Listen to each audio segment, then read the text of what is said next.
This project is moving forward. From the start, our plan was to make a custom car model that we could make a mold of. Once we finalized the design, we put the mold on, and that's when the trouble started. The mold became attached to the car body, and we had to take drastic measures. Now, I'm not taking any chances.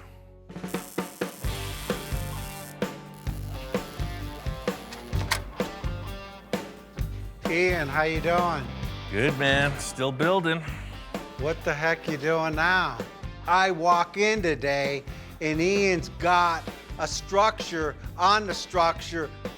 This is like earthquake-proof now. Well, I just didn't want it to flex, man. I put the mold back on and then build a structure on top of it to support and keep it in shape. I mean, this thing I could drive a truck over it, I bet. I said, Ian, dude, are we in the tank building business?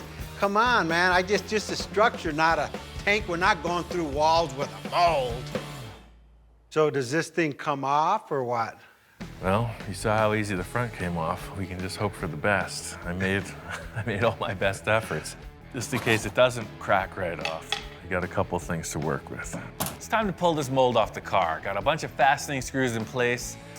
I was really mindful of what happened during the process, trying to mark everything, but the foam got a little out of hand. I'm just hoping I marked all the screws. That's all the screws I can see. Hopefully there isn't a couple down in here. There it is. That was the sound of success. Let's see what it does. Hold it. It feels like something's Yeah. holding. Yeah. There it is. Yeah, it's right there. Right there. I can see it. There it is.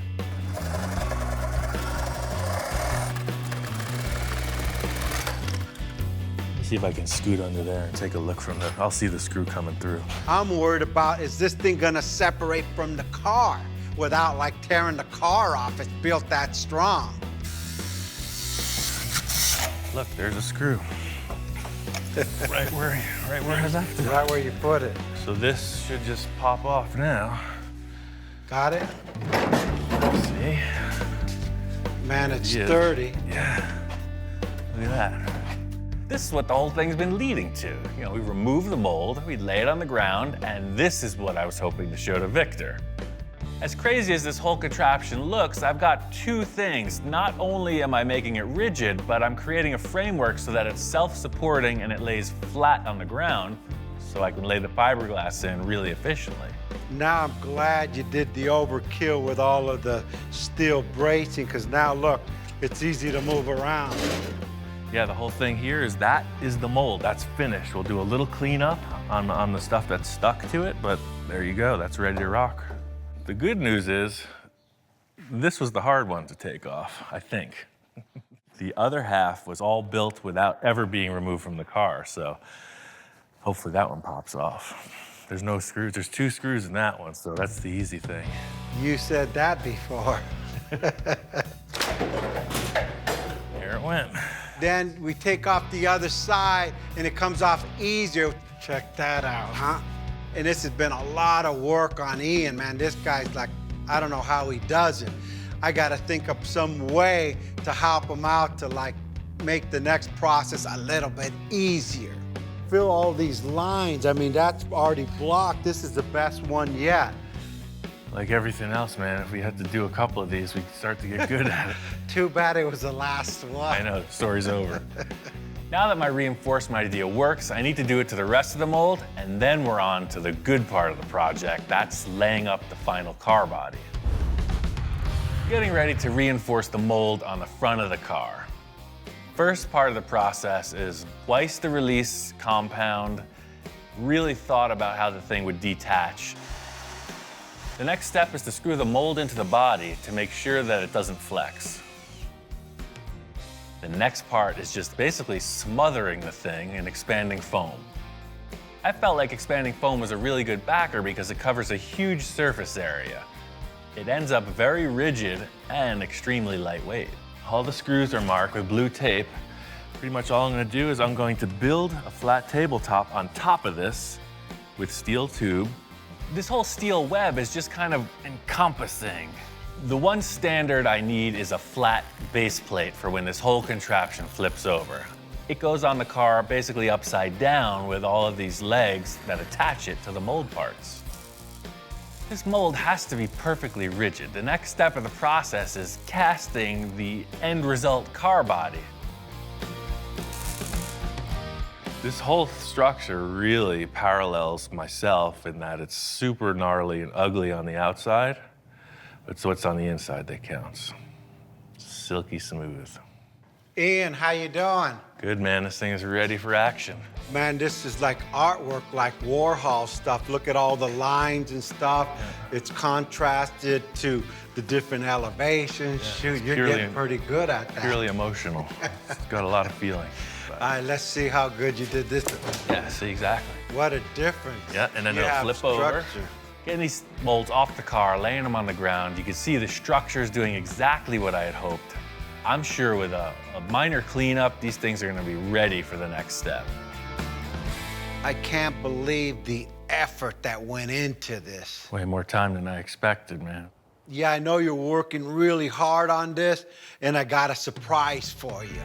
I got a buddy of mine that literally sprays, you know, the molds. Remember you saying chopper gun and stuff? I was planning on laying this fiberglass by hand, but it turns out Victor's got a little ace up his sleeve. Last week, I told him about these fiberglass chopper guns, and it turns out Victor knows a guy who's got one. That's a great idea. I mean, it's the same process. You're still laminating a surface with fiberglass, but the chopper gun is super efficient. But it's with a machine that makes it way faster. They get in, they spray this fiberglass in there. What it'll take us a week to do, he'll do in 2 hours. The hard work's already done. Yeah, because the process is redundant at this point. You know, we went on our big fiberglass adventure. I love that idea. I'm excited to see a shop that actually does this work, see what they think of my mold. Any craftsman is gonna be interested in what the other guy's doing, so I'm really looking forward to checking out how these guys roll. Here at California Art Products, Victor knows people. He's got his buddy who has this facility that makes incredible pieces of art. They make molds, they make originals, reproductions, you name it. Their whole business is mold making and fiberglass casting. So we set them on the trailer and brought them in to have Andre take a look. Victor and I go back quite a few years, and Victor gave me a call one day and said he had this great car mold he wanted to bring over and have us mold it. I guess in some of the landscaping things Victor had worked on, they wanted some kind of cool sculptural element. Apparently they needed some fiberglass horses, and that's how this all came to be. You know, ultimately, Victor and I became pretty good friends. It only makes it more fun if you're working with a friend. This is a complete departure from a professional mold, I'm sure. So I hope that these guys can get funky and hang with what's going on here. Hi, Ian. I just wanted to show you around a little bit. Right off the bat, I could tell Andre's a car guy. He's telling me stories, and he shows me this little, what looks to be like a go-kart body. Normally with these car molds, they are made in pieces. Right. They're bolted together with flanges like this, bolts through them. This way it's really, really strong, and we make it out of fire retardant resin. Cool. So in the end, the body of the car will be about this thick too, huh? Yes, So it's super lightweight, super strong. very strong. That's cool. Originally, Victor told me that they had hand laid up the mold, and I thought to myself, wow, you know, a car mold hand laid up, that's difficult. Yeah, I worked at an art foundry. We did bronze casting, so I was familiar with the process, but I basically looked on YouTube, saw videos of guys in their garages making molds, literally with a paintbrush and a bunch of fabric, Yeah, and that was the way I did the whole It's- thing. I was expecting more of like a, not as sophisticated as a design. I'll tell you, for a first attempt, you get an A. It's a beautiful job. It's gonna turn out a nice part. Cool. Really. Well, Victor will be happy to hear that. Thanks. I thought I was getting a C- on this mold project because I was mistakenly looking at the mold from the outside.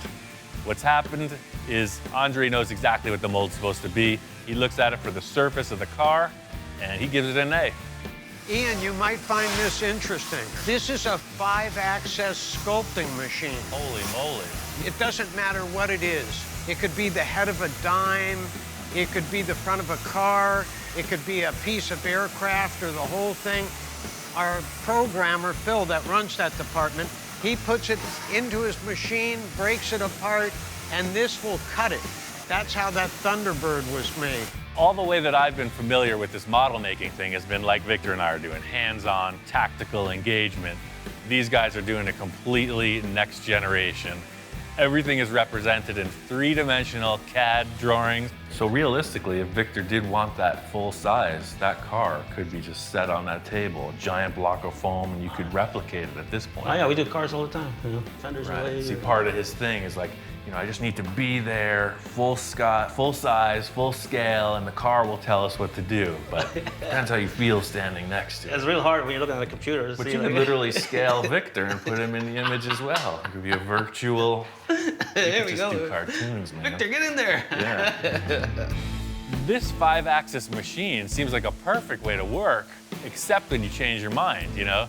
You cannot debate with a machine like that. Ian, you might want to look at this. Wait, there's more. Well, this will give you an idea of how delicate this thing will cut. See how thin those wings are? Wild. You better hold it for a second. That's freaking crazy. Big benefit of using the process that Andre and his team do is the results are like world class. He's showing me this fighter jet model, super thin. Everything's been machined by these CNC mills. Yeah, it looks like you could literally take it and freaking fly it, man. We do it with a lot of emotion and passion. We don't just take a job and throw it through a line. It's cared for from beginning to end.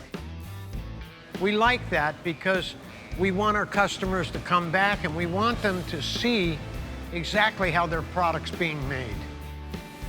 Oh, look at this thing, man. I'm gonna show this thing to Victor. He's just been one-upped. That is freaking cool. All mold making aside, the reason we came in the door was to get the use of their chopper gun. Thing is, I can't wait to see this come out of the mold. For them, it's a couple-hour process. They're gonna get to it and then reveal the finished product. This is developing. Victor's initial idea was that we were gonna drop off this mold, they were gonna spray the parts in, and we were gonna get out of here. Andre's asked me to bring the car here, we're gonna index the mold on it, and go to the next level. All right, so what's going on here? Well, things have developed, let's put it that way. Victor kind of shows up and he's concerned. He thought we'd be picking up today. I gotta give him the pep talk, but we're going way further on this project. They wanted me to bring the car in. They had a couple ideas. They loved the way the mold was built, but they had a couple better ideas as to how to finalize it. They wanted to re-index the mold on the car body and change it a little.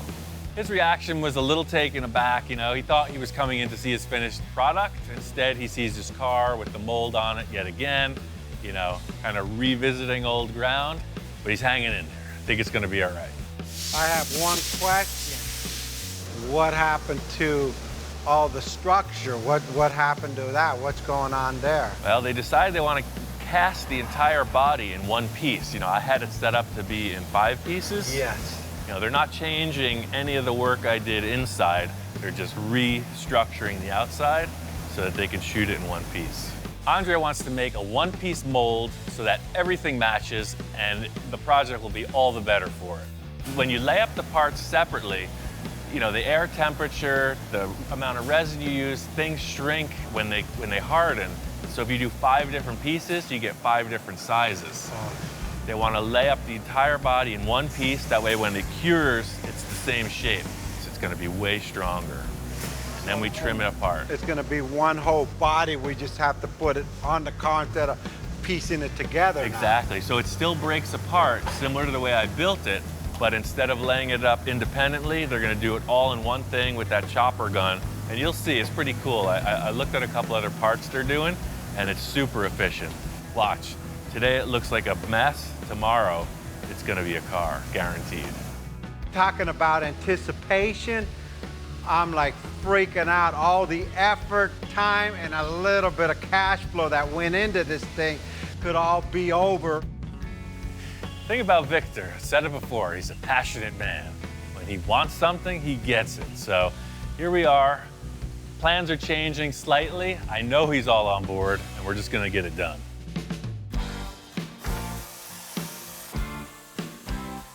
My mold is just about there. There's a couple modifications, and we're jigging up a framework so that we can create a one-piece body. This entire assembly has to be turned upside down to do that. Once we figured out how we're gonna tie all these pieces together, put it on a rolling dolly. That's gonna allow this thing to be moved through the various stages of the process. I was interested to see how the pros roll, you know, how they do their thing, and it's exactly mirroring what I was doing. You know, they set their mold panel up, put a release agent on. They're using something a little bit different, a little more powerful than what I was, but same idea. You just set up the part, laminate it, and then put your fiberglass in. The only difference in the way that they apply their fiberglass is that they use this chopper gun. It's super efficient, and it makes a very dense, lightweight panel. The thing about this chopper gun is its production quality. Super fast, yields professional results. These guys got it going on. I can't wait to see how this comes out.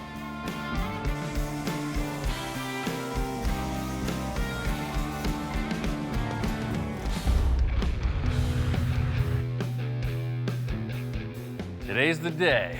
We're gonna find out if that mold adventure pays off. Done everything I could preparatory-wise, and nothing to it but to try it out. It's the moment of truth.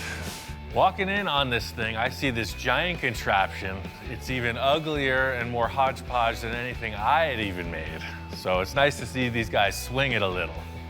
They're totally out of their element, and they're just rolling with it.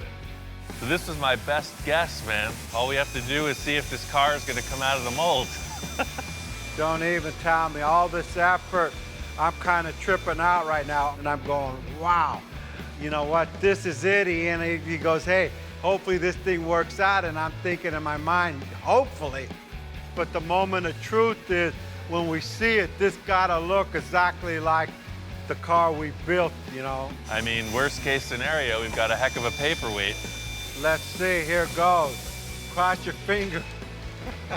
Shoot, me and Ian look at each other, said, let's see if these guys can release this thing. At this point, this is a total roll of the dice. It's a leap of faith.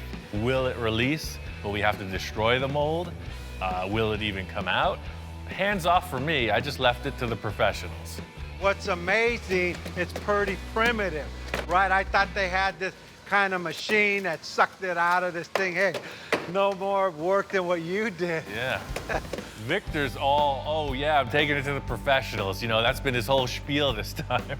And he sees them doing the same thing we were doing, and he's a little bit taken aback. The edges peel off, but who knows if it's gonna release. Worst case, we can cut the mold apart and find the car in there, but I don't know. They're having some trouble, man. Otherwise, I mean, it's a great story, even if it doesn't work, right? It isn't a great story for me.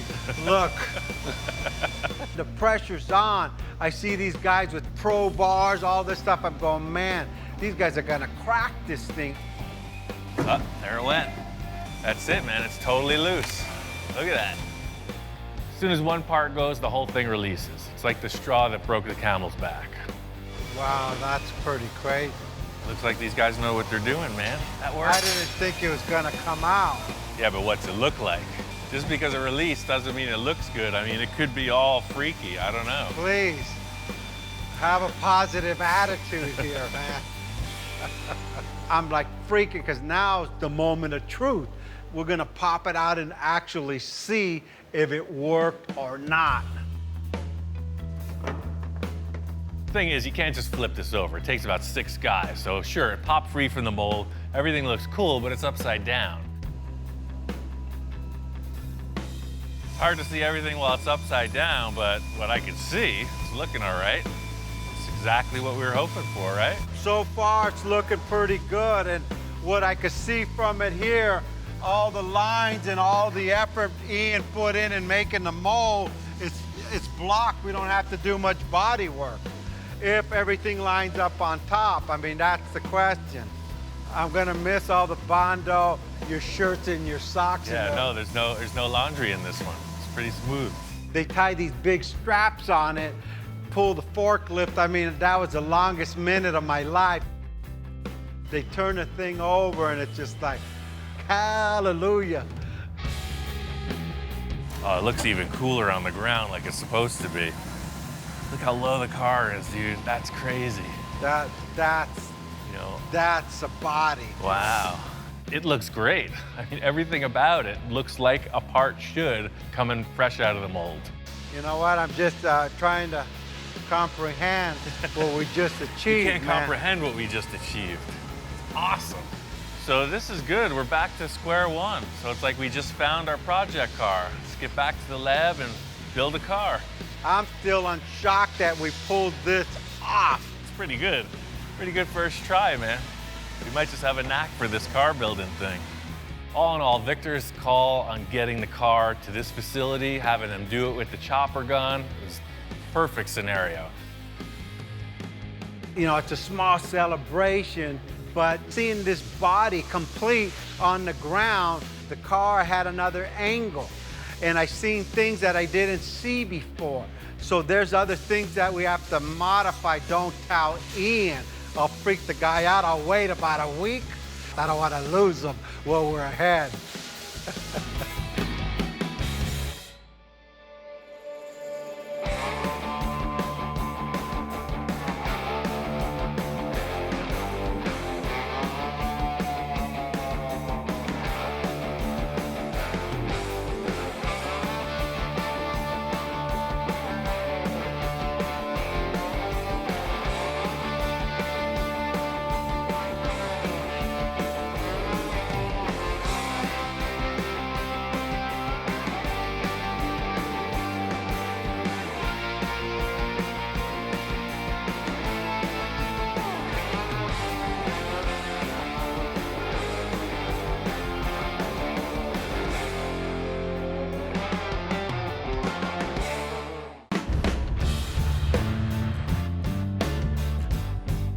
I'm looking for a new build. A lot of the projects we've done in the past have been in a 1 or 2 month time frame. I'm really trying to do something that can expand on the process and go into uncharted territory. I've always got a few projects on hand. Right now I have a 29 Ford Model A Roadster pickup and a 29 Ford two-door sedan. These cars are hugely popular the last few years because you can go a million different directions with it. You lower this thing, chop the top, big engine, wild paint job, you got a nice vehicle. This Roadster pickup was gonna be a bit more of a conservative project. I've got 4 full fenders, hood, grille, and I was hoping to make a removable hardtop roof. It's like a giant go-kart. If you've driven one, you know, they're super fun. This one's set up kind of highboy style. I was thinking maybe full fendered, something a little bit more adult looking. For me, I like the crazy stuff, something that's really going to challenge me. So I've got a few hot rod projects, I got a couple other ideas, but I really just want to see what a few of my friends have going on also.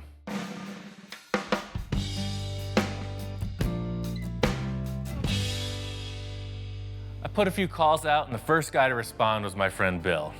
This thing is awesome. Isn't that great? Bill didn't tell me much about it, but he said it had a lot of character. And sure enough, pulling in the driveway, you're facing this ominous front grille. What's not to like about big trucks? This is what they call an R190, 1953. I saw it at a truck show, and I loved it. I had to have it. And it's all original inside? It's very original. I mean, original motor, inline 6-cylinder. They called them a red diamond. I just couldn't pass it up. It was such a nice vehicle. And of course, you can do your magic with it. When you think big rig, you think tandem axles in the rear, just this big giant thing. But this truck has got like a giant pickup truck look. It's got a short wheelbase, but it has all the heavy duty stuff. And the winch That is awesome. is a hydraulic PTO-driven Right, winch. big chain off of the freaking drivetrain. This is a really complete truck. Walking around checking it all out, it's all there. I'm sure this thing is roadworthy. Oh, and the interior is like totally nice in here too. It's not all beat to heck. Somebody took care of this. Fire it up. Yep, it's a runner. Take it for a ride.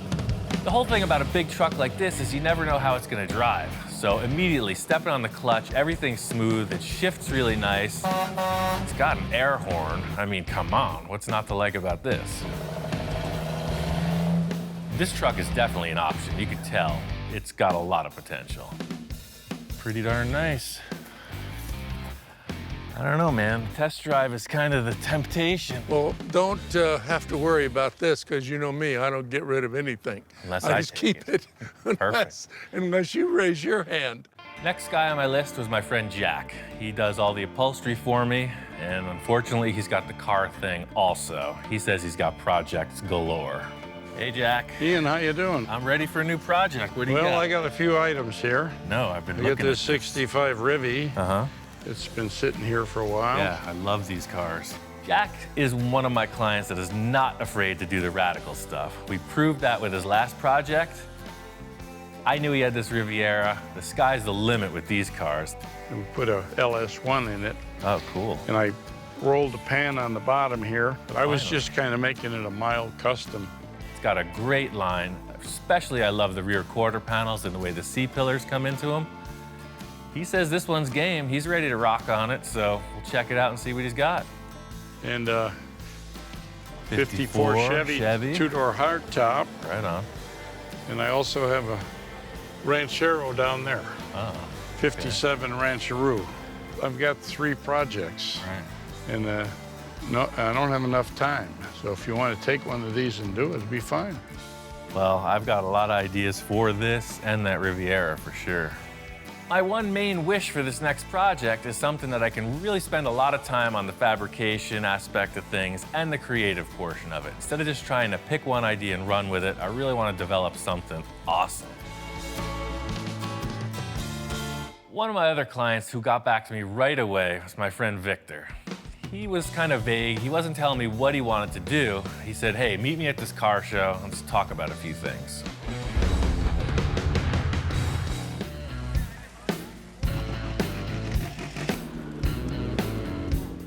I was searching around for clients who wanted to do a new project.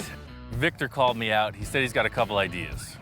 He was kind of vague. He wasn't telling me what he wanted to do. He said, hey, meet me at this car show. Let's talk about a few things. Victor's one of my wildest clients. We've done a lot of really crazy stuff, and he just can't seem to get enough. So him calling me out to this car show, I'm just wondering what's brewing. Ian, how you doing, man? Good morning. The reason why I wanted to bring Ian out was to get some inspiration. I won't tell him what I'm gonna do. I'll let him feel it. I mean, we've done so many other projects. I want to stretch his ability to the next level. We walk right in the gate, and there's a beautiful Mercury Custom. I know Victor's all about those, so I'm figuring, yeah, here we go, another lead sled.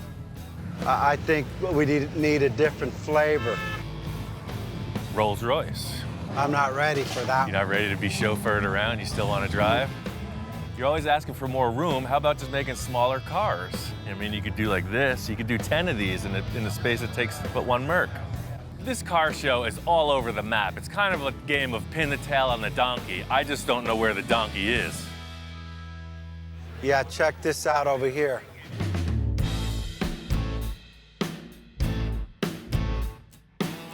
These things are crazy, man. I've seen them, but I've never really paid much attention to it. But the more you're pointing them out, it's pretty amazing. Look at the way the fender line, and then you have the huge negative cavity where the air intake is. And as we started talking, everything fell in line. He started to become impressed with all these supercars. Hey, look at these vents. Hey, look at this. Look at the engines. Look at the way they flow. No, now I'm starting to get the idea of what you're talking about. All these styling elements will somehow translate it into that Volkswagen over there. It's perfect. This is what I'm talking about. It's your classic VW. And if you want to do some kind of an awesome styling exercise, the Volkswagen platform is ideal for that. And the engine, I mean, listen to it. It's got that iconic sound. Yeah, no, that is, but I'm out. I'm all on board, and Victor's like, no, that's not what I'm thinking. It's punk rock, man. I'm out. That's my flavor. I want that stealth. Victor always describes himself as that old school lowrider guy, right? He's got the Mercs, he's got a lot of cool 50s, 60s customs. Then he's telling me his wife has got some idea for this stealth vehicle.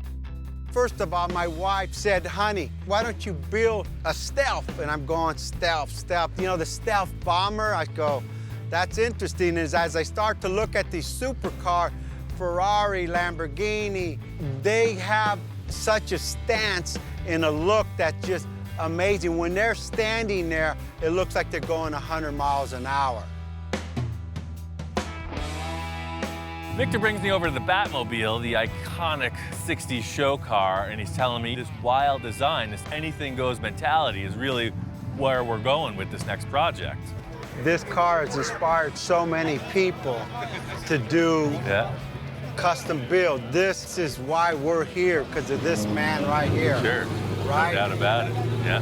And if he could do this, we could do what we want to accomplish also. It's a little relief to come to the Batmobile because I know it's a hand-built, it's a custom-crafted vehicle.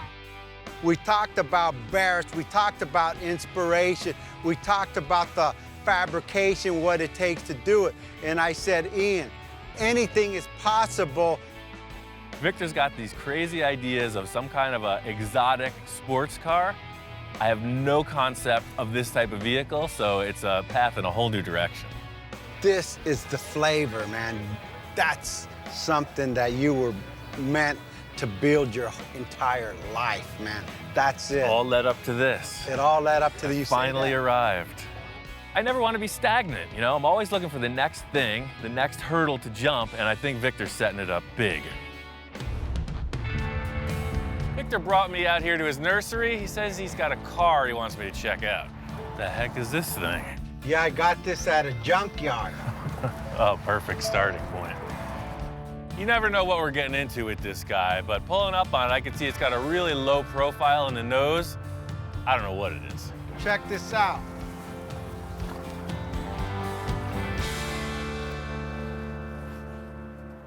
What the heck is this, a Sterling? I don't know, nothing. They just delivered it. They were gonna crush this thing. I said, no, no, no. This is our starting point. No, we're building a world-class show car. We need this ugly duckling from the junkyard. I get it. Yes. Perfect. That's your MO. Everything you've done has been a pile of doo-doo, comes out to a pile of diamonds, right? Doo-doo diamonds, baby. That's what we do here. It's a kit car from the 70s. It's not exactly a Lamborghini. I think this thing was going to the junkyard for a reason. Well, that's Where's the rest of it? Shoot, I better plead my case here. So I said, hey, Ian, check this out. The main reason why I want this car is for the roof. Oh, right, yeah, I've seen these before. I know exactly what this thing is. The main thing that Victor's talking about is how this roof opens and closes. It was disconnected, he wants to try it out. He's saying that that's the #1 selling point of this whole concept. I bolted the roof on, hooked the battery up to it, and who knows, let's see if it works. Well, I guess fire it up. Let's do it. Yeah, yeah, huh? Now that's what I'm talking about. Totally works. That's smooth, too. Yeah, yeah, baby. That's freaking cool. Yeah, then you get in. This is the coolest, ugliest car I've ever seen. See? Yeah, look at that flavor. I mean, look at that thing. That's cool, man. Supercar. I mean, the rest of it's irrelevant. That's what I wanted. The rest of the car means nothing. As long as we got this part working, we design around that and we got it. He says, don't look at anything else. The roof feature is what we're going with. We're building a whole car around this. Does it run? I don't know. You don't even care, do you? I don't even care. You just want to see these two motors work. Yeah. I told him, hey, Ian, if you want to get it running, go ahead. I got to go to a job right now, so I'll be you back at the shop in a couple hours. I have a lot more surprises that I'm going to show this man. Closing the capsule. Watch your head.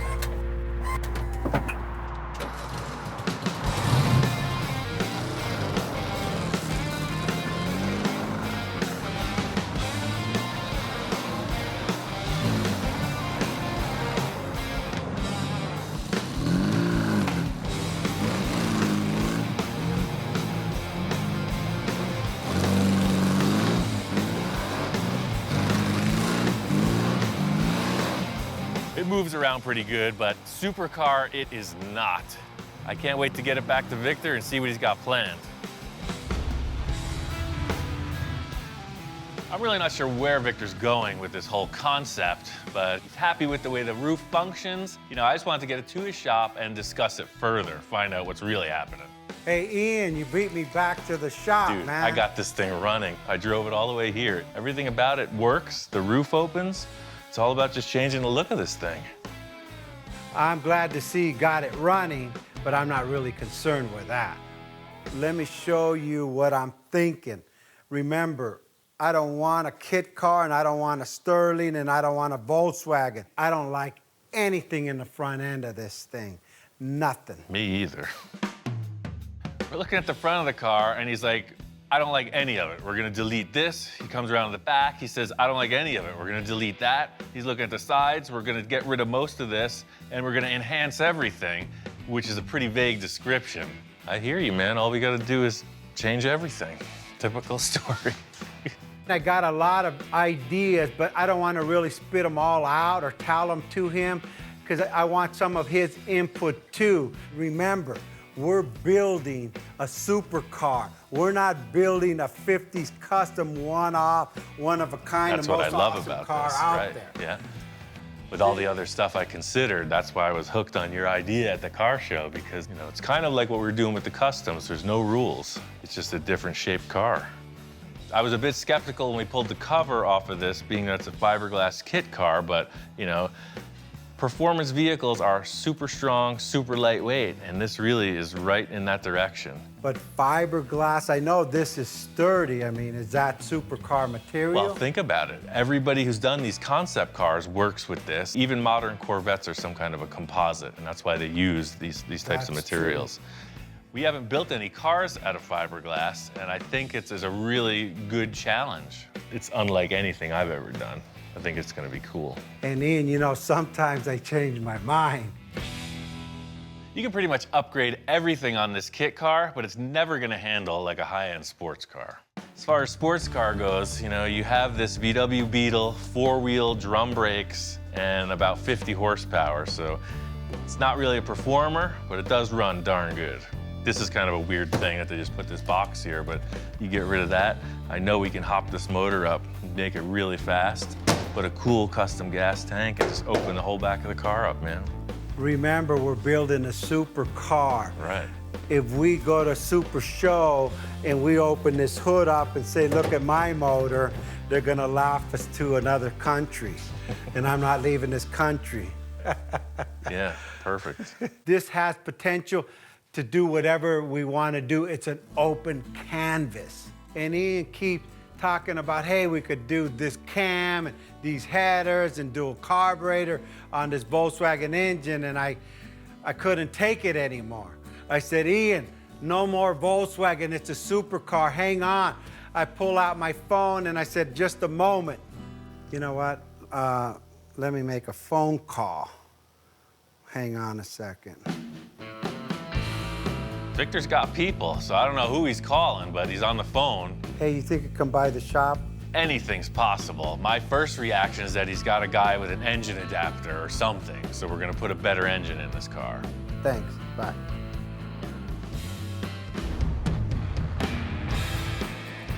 Check this out. Wow.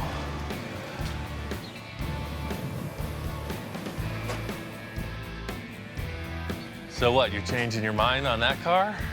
You gonna do this instead? No. This is the donor car. What? I'm walking out and there's a nice Porsche Boxster pulling in. I figure the trunk is full of stuff for this vehicle in the garage. And Victor's like, no man, this is the stuff for the vehicle in the garage. So the whole idea is we're just going to build off of this thing and then create the shapes that mimic that car. I get it, right? No.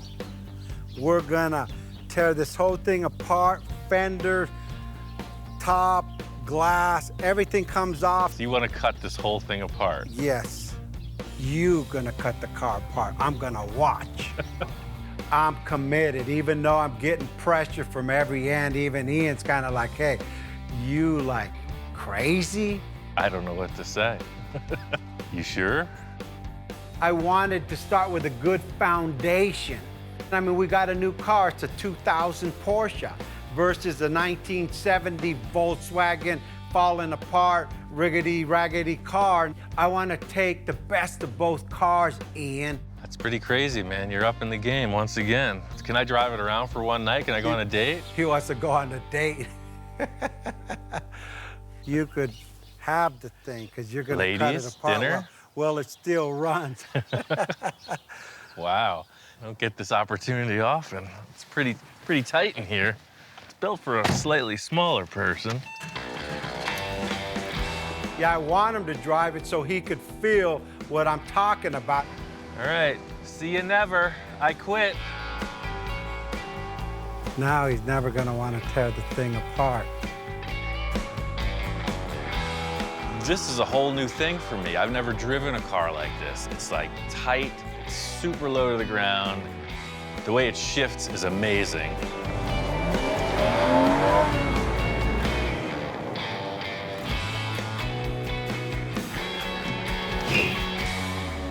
Man, this thing is fun. So what do you think, man? It's like a video game. It's like you don't even feel the car, it just performs. Are you saying we're gonna do this instead of that, or what? No. So you bought two cars and you don't want either of them. You can try Yes. to make something you do I don't want a Porsche, and I don't want a Sterling Volkswagen. I see the potential in both of these. I mean, there's good and bad in each of them. You know, it's just like, I thought we were building a piece of junky car there, and then you show up with this thing, so I'm a little confused. Okay, I'm confused too, but our goal is to put this car on this car and take this car apart and build ourselves a supercar that doesn't exist. I've heard statements, I went looking for trouble, and boy, did I find it. I think with all the clients I've entertained, you know, Victor's always the guy who comes back like a whip crack with the thing I was hoping to never figure out, but now have to. We built things that didn't even exist. Hey, you even made me furniture. Yeah. So why can't you make that into this and this into that, or vice versa, or up and down all around? Does that clarify it, or do you want perfect. plans now? Crystal clear. Yeah, it's perfect. The main thing I'm understanding in Victor's mission statement here is that he wants it to act like a Porsche, have the flavor of some kind of a sterling sports car roof opening thing, and be completely unique and world class and the best thing anyone's ever seen. So it's a pretty short order. I think we should handle this perfectly. I think it's gonna be okay.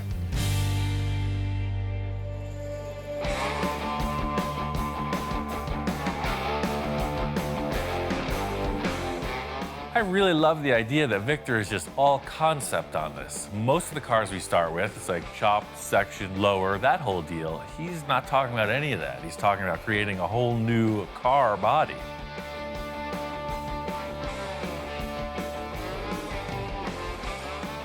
You know, I'm stuck in the 50s concept, mercury cut, chop, bubble, all this. And now, you know, because of my wife, she brought it up. Can you build a stealth car? You guys could build everything out. And you brag that you and Ian can achieve anything. Why don't you build a stealth car? And I said, holy moly, here it goes. I'm both intimidated and excited. This is pretty high-end stuff in my world, and there ain't nothing to it but to do it. We'll figure it out as we go.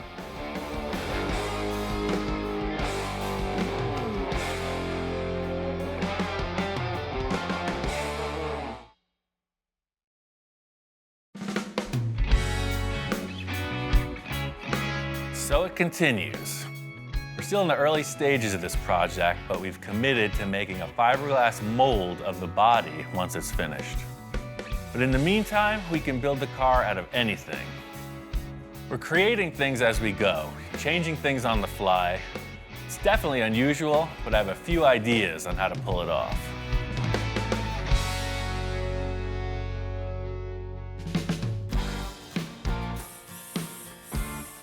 Ian, how you doing? what's going on. What did you do? That's pretty cool. I got the whole engine compartment kind of squared away. You know, I went with aluminum, and then I think like a riveted final detail would be pretty neat. You know, something real shiny down in there. As I walk in, you know, we got the back fenders kind of in place. It's still like a hodgepodge. You know, like Ian said, anything goes, because this is just like the clay mold.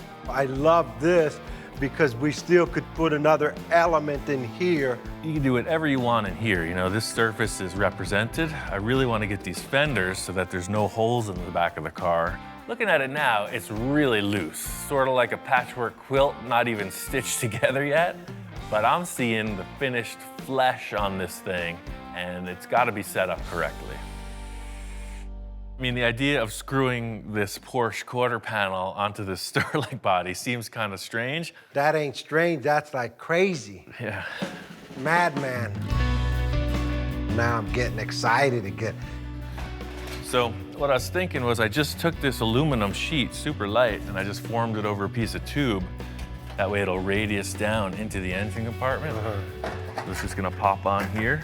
It's gonna do the same thing as everything else we've built so far. It's just gonna represent a surface. Yeah. Slight body modification here. I'm gonna have to put something in there to hold that up. Bundled sweatshirt technique, sponsored by Carhartt. Thank you very much. See? Now you're solid. We got fiberglass, we got aluminum, we got a piece of my shoe, now we got a sweatshirt. Come on now. Nobody breathe. See that? There goes my Sterling. Creased it out. We got aluminum foil, we got duct tape. It looks pretty rough, and there's a word for it, and it ain't a good word. Custom bodywork. So this is all pretty distracting. I think we should just primer gray this area. That way we just have like a monotone looking thing we could build up off of. The aluminum foil just wasn't suspending itself like I had hoped. So I wanted to reinforce the whole taillight area with metal before we finalized the design. I could save this aluminum for my sandwiches, for peanut butter and jelly sandwiches tomorrow. I'm doing this fast and efficient, bunch of strips of a little thicker material. It's gonna end up right. This is just another super fast mock-up, you know, just to see what we're working with. By getting the go sign from that foil thing, you know, it's just a little bit rounder surface. I really just want to get rid of the rest of that Sterling in the rear quarter of the vents. I know I don't want to see, so I'm gonna fit in some panels there just to get this thing so there's no holes in the back of the car. Well, just spray that gray, see what we come up with. Stand back on it now.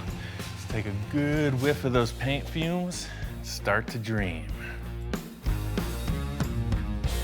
Man, I just go, that's like more like it. See, that totally changes the whole thing. Now you're not looking at all these panels. You just kind of blur your eyes a little bit, and you got a fender, man.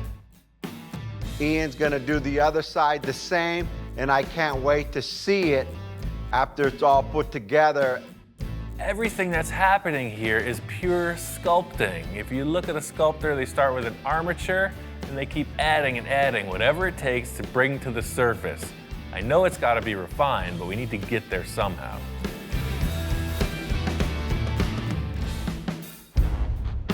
Got this passenger side pretty much matched to what Victor and I agreed on over there. Where I'm at now is I need to get this surface workable. What are you crying about? It's like the freaking pitcher walking up to the catcher in a baseball game. It's like a whole thing going on here. He says it's time to put the fiberglass on. Can't make any calls until we see that surface represented. This primer coat was purely visual, just to get all the different colors out of the way. I gotta sand through, get the majority of these screw heads off, and then I'm just gonna lay a couple sheets of fiberglass over this work we did, just to give it a little more strength. Right now there's stuff all over the place, different heights, different materials. The fiberglass is gonna glue it all together and make a nice surface to work off. I want to be sure that this fiberglass is going to stick, so in this thing that I'm accomplishing is just giving some texture for the fiberglass to grip to. Truth be told, I'm not the most professional fiberglass guy. I have limited experience, but it's fascinating, so I keep trying. This is the problem we're facing with the metal. When you push down here, it wants to buckle up. As soon as this is wet, all those fibers are gonna relax. The only advantage of using fiberglass at this stage of the game is that it's super flexible and it will bond to aluminum, fiberglass, and steel. To weld that thing, you'd have to make it out of one style of metal. Big, long, drawn-out process. It's a little like mopping the floor. It's a little like pouring syrup on your waffles.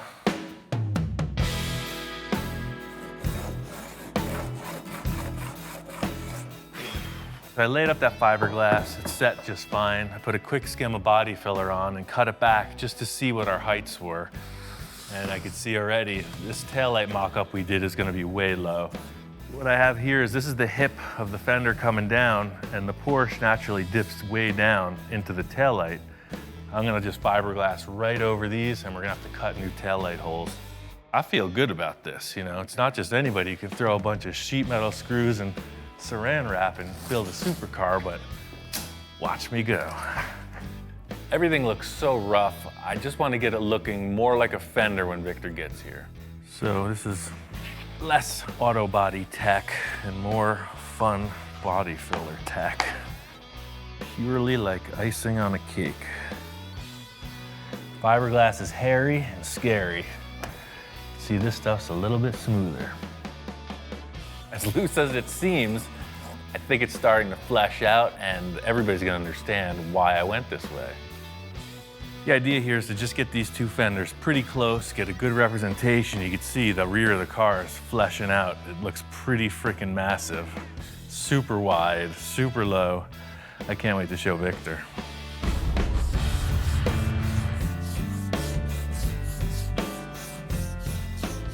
I came in today, Ian, doing some body work. I used to do that myself. I said, give me the sanding block, and I started shoot. I didn't lose a darn thing. I mean, you could tell I'm totally committed. When's the last time you see me doing body work? It's good to see Victor getting his hands dirty, you know, doing some of the body work. We also got these two tools from Eastwood that'll help ensure that these lines on the car are symmetrical. We're pretty close. And I'd like to see that in primer so it all, you know, ties in and we could get the big picture to make sure the fenders are the same. Oh yeah, for sure. Primer gets rid of all the different tones. The gray just evens everything out. It's the best way to look at something in progress.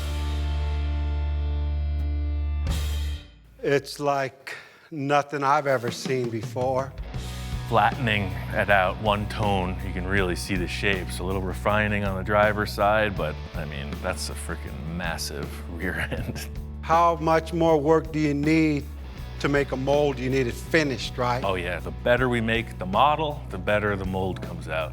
We could either turn the car around, start on the front, or if there's anything else you want to change back there, I'd say it's a perfect time to do it. Now it's like a whole bunch of like bumper back there or body. It's like nothing but rear end showing. I need just one thing to soften that up, and it's got to be massive. We need to do some kind of crazy exhaust, right? Well, I mean, whatever you're thinking, you know, we've done a pretty substantial rearrangement in the back end so far. Everything here is really starting to come together, but I think the one big thing is going to be the exhaust that sets this rear end apart from anything you look at. The 911 exhaust had these big exhausts coming out under each side of the bottom. You know, if you wanted to mask that, maybe have them come out through these holes or whatever.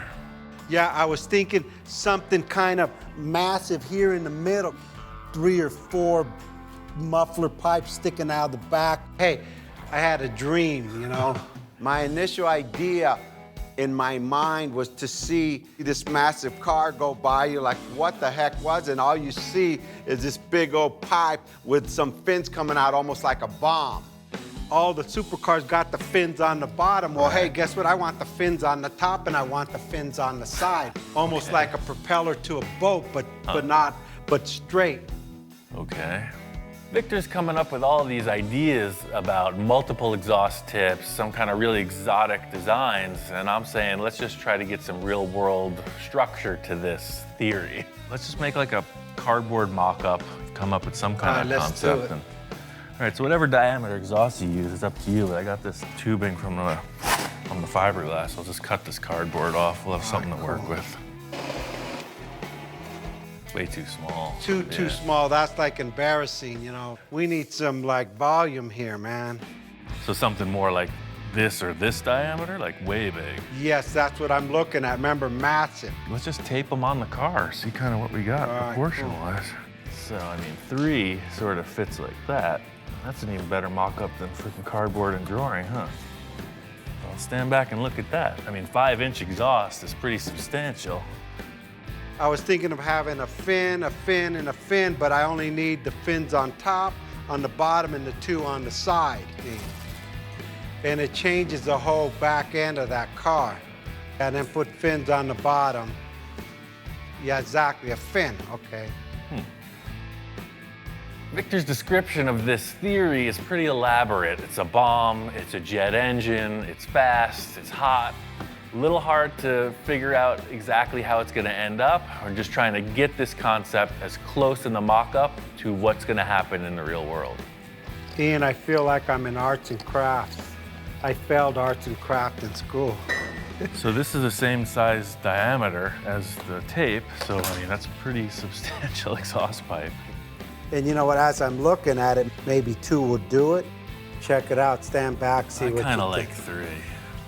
Shop inspector's checking it out as well. I think he's gonna have the final word. Dude, what do you think? Cool? All right, I guess he said that's cool. He wants 3's the number. 3's the number. I think it's gonna stick. As I left that, I mean, it was pretty loose mock-up. I mean, a lot of things could be changed or interpreted, but that's his problem.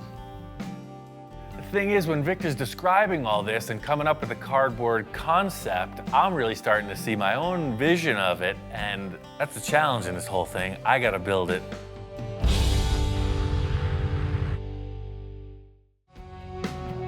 Hands down, this is a pretty loose mock-up. Victor and I decided on 3 exhaust ports with a series of fins. The rest is kind of up to me. So I got a bunch of scrap stuff from the metal supply. This is aluminum plate. It's 1/2 inch thick. They just had all these squares in the remnants pile and a bunch of these cylinders. All I had to go off was this cardboard template and a couple rolls of tape, so you could see it's pretty darn near that. So these fins will be set up kind of crosshair style at 90-degree intervals, and then they'll all screw together. In a perfect world, I would have a lathe and a mill. I would probably set this in the mill on the slider deal and have lines perfectly parallel with each other. But I don't have a mill. I've got a magic marker, a somewhat flat table, and a roofing square. I don't have a lathe. I'm using a marker. Hey, a marker on the table is gonna be fine. Stick with me.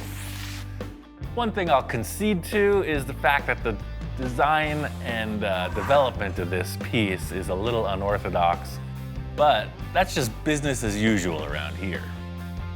It's gonna sit right in the center of that square. Your fins are all already dictated as far as how they go, 90 degrees apart from each other. I can come in with the plate right up to that line and set it parallel with this here and scribe straight up. Got this really rudimentary jig on the table. What it's going to afford me is the ability to mark each fin location symmetrically. And then they'll all screw together. So I know we're going to get these parts polished in the end. So the idea of it being modular, they'll be able to easily polish it and then we can reassemble it. The whole thing here is the billet aluminum fad. When it looks high-tech, machine finish, looks expensive, it looks classy. I'm gonna do it without the expense or the class. Now, these are all together. They go back onto their jiggy jig and we set up the design for these fins. Victor's fins looked a lot like this square. They were triangular. Instead of having this pointy triangle shape, I think it should go straight back, more jet-like. Sort of like that. This is inside the car. Probably the majority of this is in the car. So really, all you're seeing is like that. This is a pretty big plate to cut. Could use any type of high-tech machinery in the world. But I think I'm just gonna use the common jigsaw.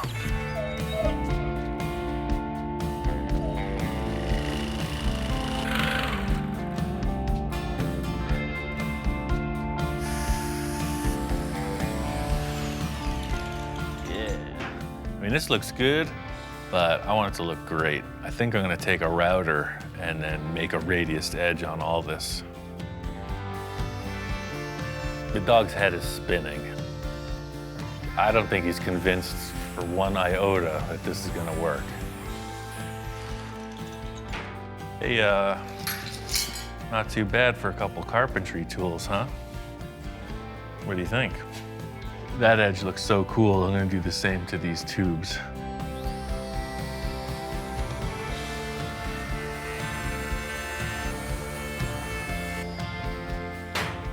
What's not to like about that? I was thinking that having these stacked together, it could be added to by just putting the spacer through here. And in effect, what that does is make it look like this fin travels right through. And it makes it look a little bit lighter. This thing is really starting to come together. I think the shop inspector is even starting to get convinced. Again, this is all still just roughed out. If you have to cut it or modify it, so we will. So you can see, it's gonna go right in the middle of that license plate opening. See now. Now he's finally conceding. We're just gonna cut out in here and then something like this. It's gotta go in a good 8 or 9 inches.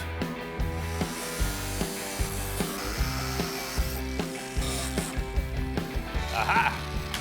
So the whole concept is these being the stock exhausts, we're gonna want something a little rowdier sounding, but we'll be able to work within the parameters of the stock exhaust setup, aiming right through here.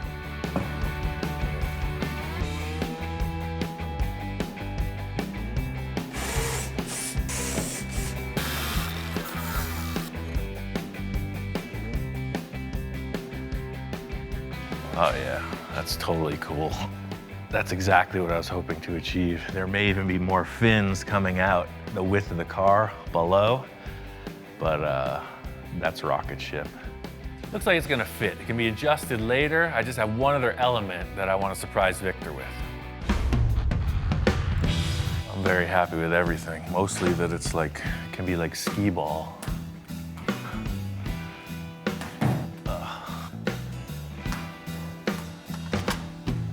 Ian, how's it going? Hey man, got that exhaust mocked up. That's rad, man. After I opened the door, I looked straight to the car. I know I say, wow, this was wow. That ain't what I give you when I left. Yeah, no, I made a few changes.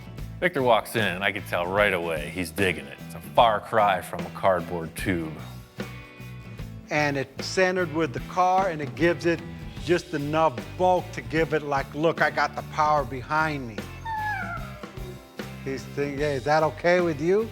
What's he looking on the table for? What's there? Oh, the last thing we were doing when you walked in was these three. I forgot about them until he just reminded me. Hey. So you know that intake you had over there in the other shop? I took 3 of the horns, the intake horns, and I made them fit the tubes here. These work as an additional element, like crosshairs. So they just go in like a key, right? You index it, you turn it, and they clip right in. What a difference. Dude, thanks. Dude, thanks. I almost forgot about that. That exhaust system is wicked. I mean, look at that. What we've achieved so far is pretty solid. The rear end's looking good. We haven't even considered the front of the car. So we're really just still in the clay model stage of this thing. You know, anything can happen with the taillights. The exhaust will go in on the final body. I think we should spin this car around and get onto the front. Again, we just finished. Right. I'm tired. Yeah, I know. You know, right away, Ian, hey, I'm slowing the build down. We're talking too much. He wants to get on the front, and I'm going, wow, well, let me absorb the back, Ian. Challenge is really making this thing match front, back, side to side. I think that if we get these two front fenders and some kind of a grille bumper represented, that'll give us the answers to the side pods and the roof line. Yeah, because that roof line's got to change, like, dramatically. Hey, you picked the Sterling, man, not me. So the same thing goes for the nose of this. You saw the process in the back. Anything you find, file cabinets, space helmets, you name it. Anything you want to put on the front, we just fiberglass over it, and that becomes the model. I thought I was lost in the back. I'm really lost in the front. I've got some ideas. I know Victor's head is spinning. What we achieved in the rear, I can't wait to transfer that energy into the nose of the car.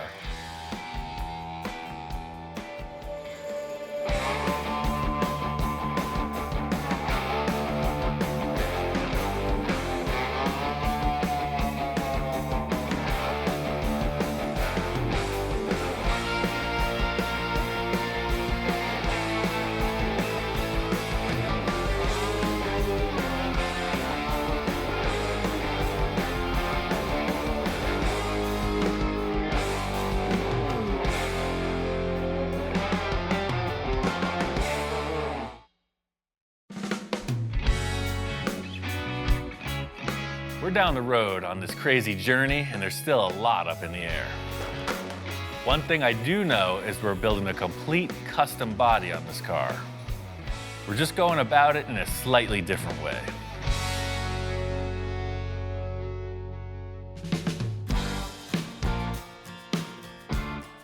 Moved into a new lab, got a new workshop. The whole idea with this room is that you have plenty of clean floor space.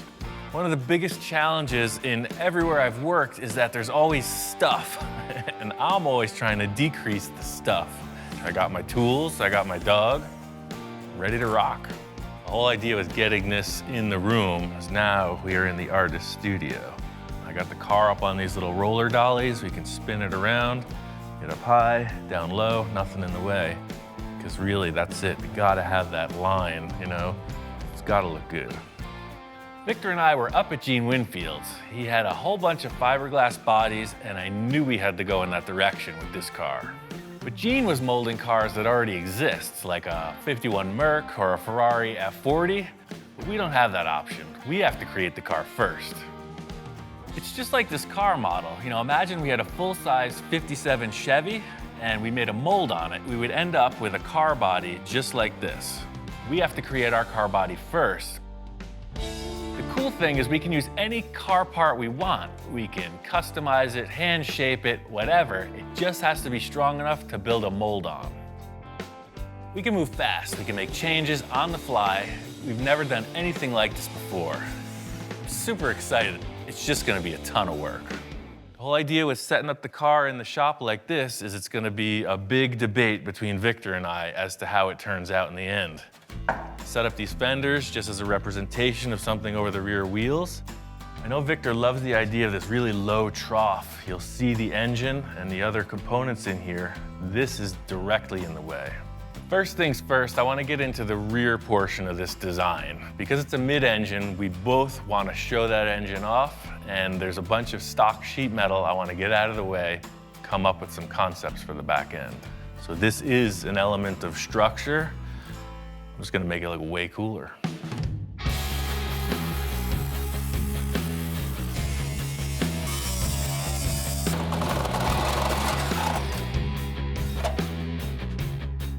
You can see now clearly the strut tower in here. And if you look under the hood of any front-engined, you know, car for the track, they'll have this flange that bolts on here and then a cross brace. So already you can see it's just, when you're looking at the engine, it's way better than looking at this big divider wall. What do you think? Dude's always on board, you know? He's 3 years old, he's getting himself into trouble, banging his head into stuff. He's always putting his nose in my business, and I'm sure he's totally liking the smell of the fine German machinery. We don't get a lot of that, and I think he's just taking it all in. Hey, what happened to your face? You were such a cute puppy. You look like a boxer.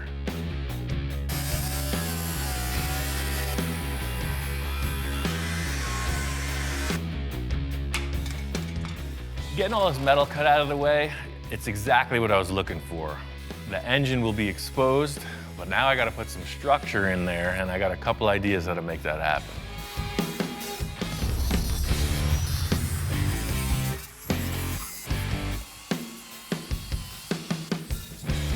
I know what Victor and I are going for in this portion of the car, and that is looking down into this and seeing a lot of cool stuff. Just like with all the supercars, whether we have glass or it's just open, it's gotta look cool. Right now it looks like a bunch of sheet metal that we cut out.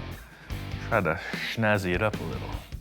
Now that I got all this metal cut out, my idea is to put in like an upper strut support. It'd be easy just to throw a piece of tube in there, but I want it to look cool. Race cars, they try to lighten everything up. I'm gonna do the same here. So that's the thing, I got the center marked here, and I'm just gonna go every 2.5 inches and scribe across, so 6.5 to 9. I'll just center punch, drill all these with a hole saw, and it'll just look like a nice lightened race car style bracket.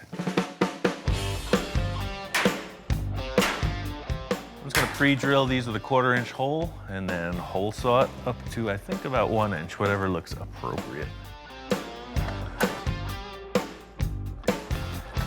Well, there you go. Now you got a bunch of small holes. Now I'm gonna make a bunch of big holes. The hole saw leaves a bunch of kind of scratch marks and loose pieces of metal hanging off, so the die grinder cleans all that up. There's a few different fittings on that tool. It goes from coarse to fine. In the end, you end up with something that looks like a piece of jewelry. Boy, it just looks kind of like a, If this thing's sitting on the table, you don't know what the heck it is. Is it a musical instrument? Is it a weapon? Is it an upper strut support bar? Who knows? So the last thing I want to do is put a finish on it. Eastwood's got this cool surface finishing tool. It provides like a brushed finish. You hear like brushed aluminum, brushed stainless, you see it on your refrigerator or something like that. And I'm gonna use that on this piece of tubing. That is pretty cool. Now I'm just gonna weld it into the car, figure out how that floor area is gonna be raised up. This piece needs to be super strong, so I made these gussets and I could weld them in on each side of the shock towers. The next step is twofold. I need to create somewhere to mount all of this rat's nest wire harness stuff and create something that looks cool that follows the design Victor and I are looking for. Paper templates are the time-tested thing for sheet metal fabrication, so that's exactly what's happening here. It's always easier to cut some cardboard than to waste metal. You got a little something hanging off your chin there. I love the idea of what we're doing here. It's because my thing with any hot rod is you got this big giant engine, you're seeing mechanical stuff. And that's what we're doing. We're chopping the car down so that the engine components can transfer to the outside of the vehicle. And that's cool. Just laying this cardboard in totally cleans up the rear view of the car. I'm pretty sure this floor shape's a keeper, but I need to come up with some kind of representation of how the walls are gonna turn down from the fenders within my 3,000-pound paper folding machine. It's always easy to pick out what looks terrible. You just gotta figure out how to sweeten it up, and that's exactly what this envisioning tool is going to provide. Ready to show this to Victor. We got a lot to discuss about the designs in this rear end. Ian. Hey, man, you found the place. Yeah, I found it, man. What's going on? Wow, place looks good. Oh, yeah, that's the thing I was saying, you know, new building, new project. You know, I walk into the new shop, man, Ian's like all peppy, ready to go, just like he's inspired again, and now I'm starting to get inspired going, hey, move over, I'm coming in. That looks good, the lines are lining up. Yeah, it's all just kind of concept, you know, something to discuss. aside from it looking so cool, was structure. You know, these are springs under here. They're gonna wanna fold in. So I just support it like you would any race car, right? Came in with some gussets, really grabbed that. Ian just telling me all this stuff, and I'm not really like taking it in. I'm like looking at the car, starting to focus on what else could we do to this thing. And he's talking and talking, and you talk all the engineering you want to talk. I'm thinking design, baby. I love that you got it down low. This boxer was round. Exactly. Now we could achieve, you know, whatever vents or take the points down. You know, all this aside, all we have is some structure back here and this surface height. We need to figure out what the look of the back of the car is. You know, you're describing some kind of sculpted thing. All I've established is measuring points. I mean, I can't do anything more until we figure out what the look is. You know, what the heck is you bring in for this part? The mistake Ian made was he said, hey, you could bring anything you want. So, I mean, you can't tell me that. It's another piece to this puzzle. You know, 911 Oh. Carrera bumper. Okay, I thought it was something you picked up off the street. Oh, I see, yeah. Porsche 911. I was a little concerned because he brings in a Porsche bumper. We're working with a Porsche. We're trying to make something that doesn't look like anything out there. So, I don't know. I'm a little skeptical. I think it's gonna be too wide, but hey, you know what? What else is new, right? Well, it's exactly what I'm doing here. You're just stacking stuff and seeing what works. And Wow, that's freaking wide enough, man. Look at that. You know what? That thing ties right into the depth of the tires and everything. Completely. I mean, it's one thing to just say, oh, well, oh yeah, it's a Porsche, it'll fit, but you got these massive tires and it actually works. Once we put this thing up, it was like a revelation.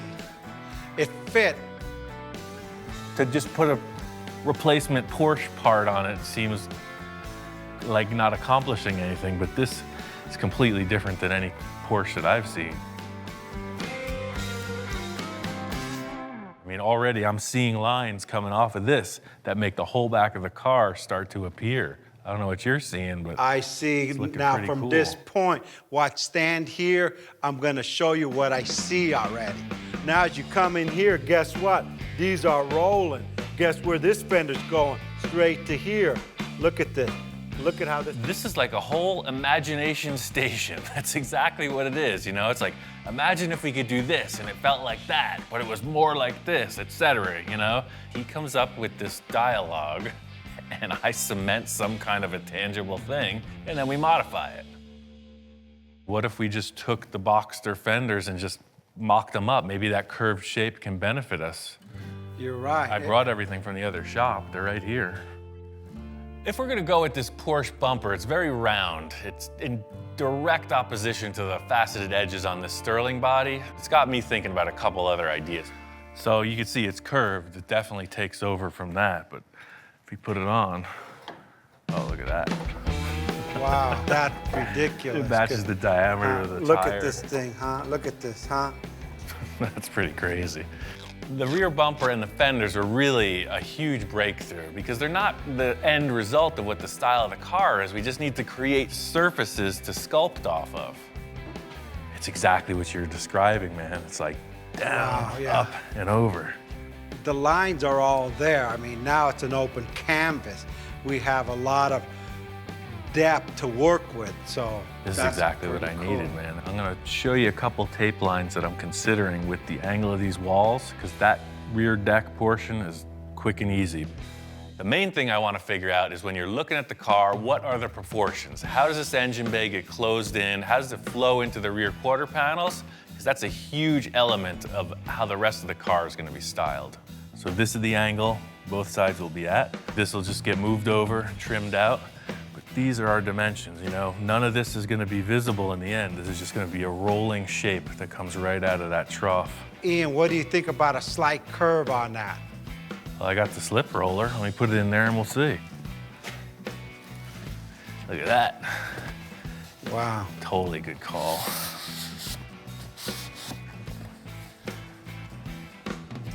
Oh yeah, that changes it from being a file cabinet to a sports car, man. Now you can see it won't be such a tight radius. It's just gonna flow right out over, down into here, and then you already have your fender built. This is exactly what I needed. I was looking for that new thing that I had never tried before, and Victor's going all in on this. It's starting to turn into something really awesome. Well, if you're cool with that, I could build those panels out of metal, and we could figure out what these fenders are gonna look like. I can't wait to come back in tomorrow to see what he does with it. It just inspires me for the next part of this car. I got a whole bunch of more ideas on this car. We just started. Starting to fit up the rear view of the car, and the first thing I wanted to accomplish was getting this driver's compartment separated from the engine compartment. I got this panel in before I could get this structure finished for the side pieces. These tubes here are gonna be the support structure for the side panels we discussed. Victor's bumper idea, I think, is perfect, but what I had to do was suspend it and center it. I came in with some 3/4 inch steel tube and a bunch of small pencil rod, and now the bumper is mounted. This panel here is gonna have a rear window in it, but I don't know how that's gonna look until we get these sidewalls in. Victor and I are committed to this, so I'm gonna put the floor in and build the sides.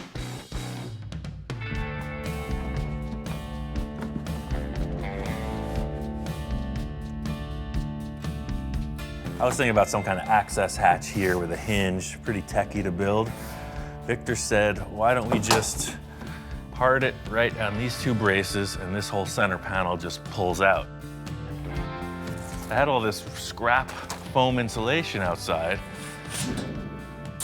and by setting that up on the insulation, you can just run the jigsaw right through it.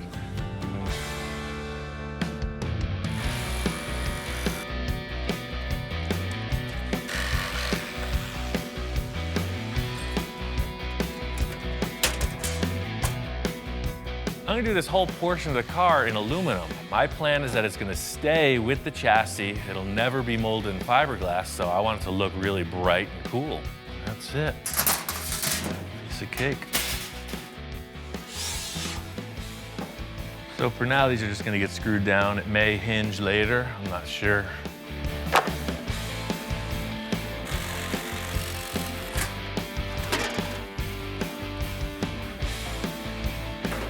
The whole thing with these panels and them being aluminum is that it was my choice that they stay with the car through to the end as a showpiece. So to see them in place is pretty satisfying.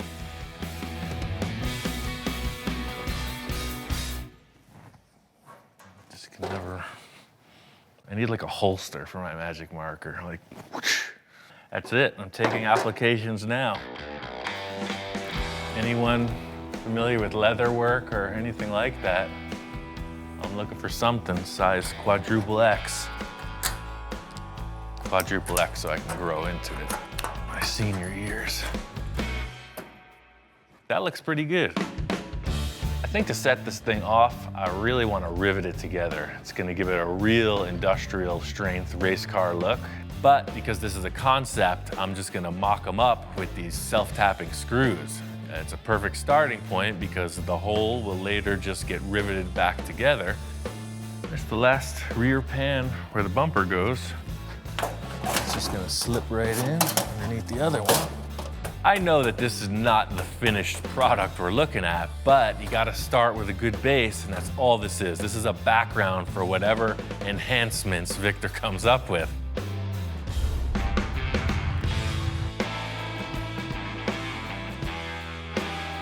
Came out to the Pomona swap meet with Victor. It's one of the largest swap meets there is. It's the go-to place to get what you gotta get. They have everything, including the kitchen sink. That's the deal. It's a full-on treasure hunt. Hey, what do you want for this box of books? I'll take 10 bucks. You'll get 10 bucks for that. It's my favorite show ever. For those that don't know, Monster Garage was like the show that brought the builders of the world onto television. Anybody who's anybody tried their mettle in the Monster Garage. We got the whole kit right here, man. This is gonna teach us how to build a custom car. This is awesome. I think we could just go home now. We're looking for the lights, fenders. Let's just try not to get distracted. There's too much here. I know how you get off on a tangent sometimes. Let's try to stay focused, man. We're on a mission. The main mission today is to just find shapes. You know, anything representing a fender line, a hood line, lights, who knows what's here. That's what it is, treasure hunt.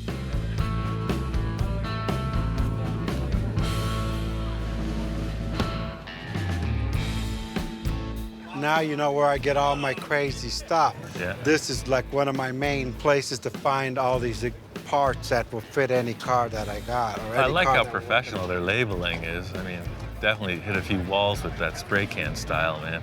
It's too perfect. Here you go. Here's the radius of the front. I mean, there's a million other shapes in the world. Just because it's an old Plymouth, you know. Try to detach yourself, man. We're on the better side. Remember, we make old things back in the new things, and hey, that car would love to be a supercar. Yeah. When it grows up, it wants to be a supercar. I know when we get back to the shop, I'm gonna see that next to it. Check this out.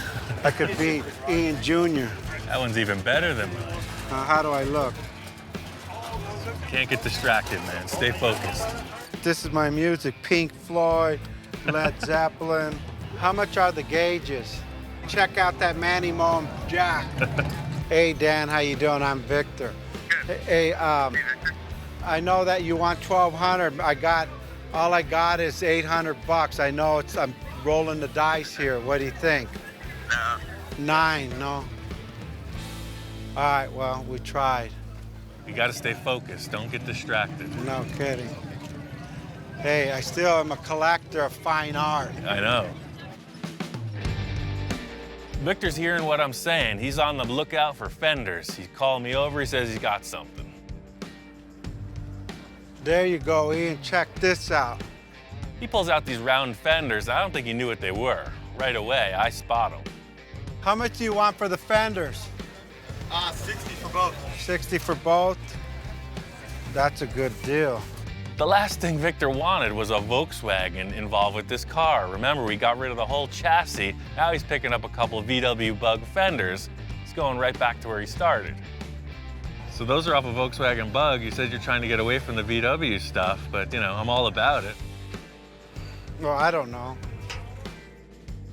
You don't want Volkswagen, you want a supercar, and then you're pulling out Volkswagen parts. It's like, just because I say anything goes doesn't mean anything goes. I'll pick it, you make it fit. That's not my problem. We've already discussed that. Yeah. Not only that, but walking around, we're in our element. You know, a lot of people who watch the show recognize Victor, and some of them even recognize me, which is even cooler. Man, I like your program, man. Thanks, glad you like it. I We're here like looking this at guy, you too. know, Hey, Victor. I own a nursery too, man, like you, man. Where at? Maybe we could do business. Probably Central Klamath area. Oh, yeah. Okay, what do you got? You got a lot of native stuff? Desert stuff. Oh, no. All right, good. We'll do business. We even trade cars. We get could my even wife trade right some now. cars. You made my day, man. You made my day. Right on. That's what we're here for. Well, we got books, we got gauges, I got a hat. We got everything but the fenders, man. Bottom line is, this isn't about the world's greatest swap meet quest. It's about building cars. You gotta get back to the lab.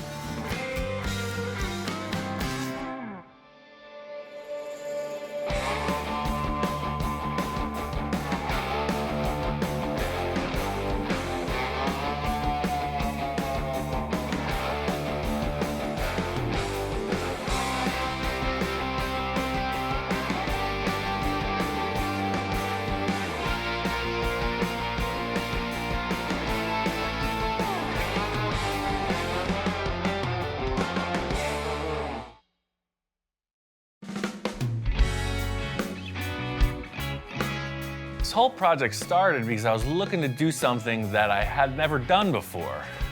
And this project has evolved into something a little more than that.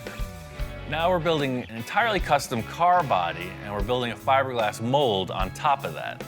It's gonna end up kind of like a model car, except full size.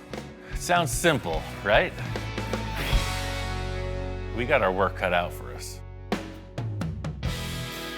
We made great progress on the rear end of this car. Pulling that Porsche bumper really streamlined the effort. Coming around to the front end of the car, there's absolutely nothing there. I've never built a car like this. We're doing it kind of piece by piece, but in the end, the car has to look like it was a solid design from the beginning. What really set the pace for the look in the back was just starting off with something, some shape to represent the flavor. I'm really hoping we can get some kind of shape that ties this front end to the back. Victor asked me to meet him in his yard. He said he's got some ideas set up. Let's see what we could find. I had the guys just put all like the fenders and the bumpers together. Oh, I see. Look around and pick what you think we could use, and let's start from there. I called Ian to come out to look at my scrap yard to see what we could use for the fenders. Before I go out buying something, I figured, hey, I know I got something laying around. Walking around Victor's yard, I know what to expect. It's not exactly a scrapyard full of exotics. Check it out, you recognize these?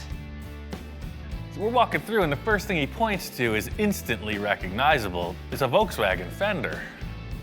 The VW, I don't know. It's got a weird vibe on this product. I don't know what this is, but we don't put it like this. You kick it up and bulge it upward. It looks kind of small. Yeah, and all these freaking 40s fenders. They're Zephyrs. They got the shape, but they're just way too big. A modern thing like this would definitely work better.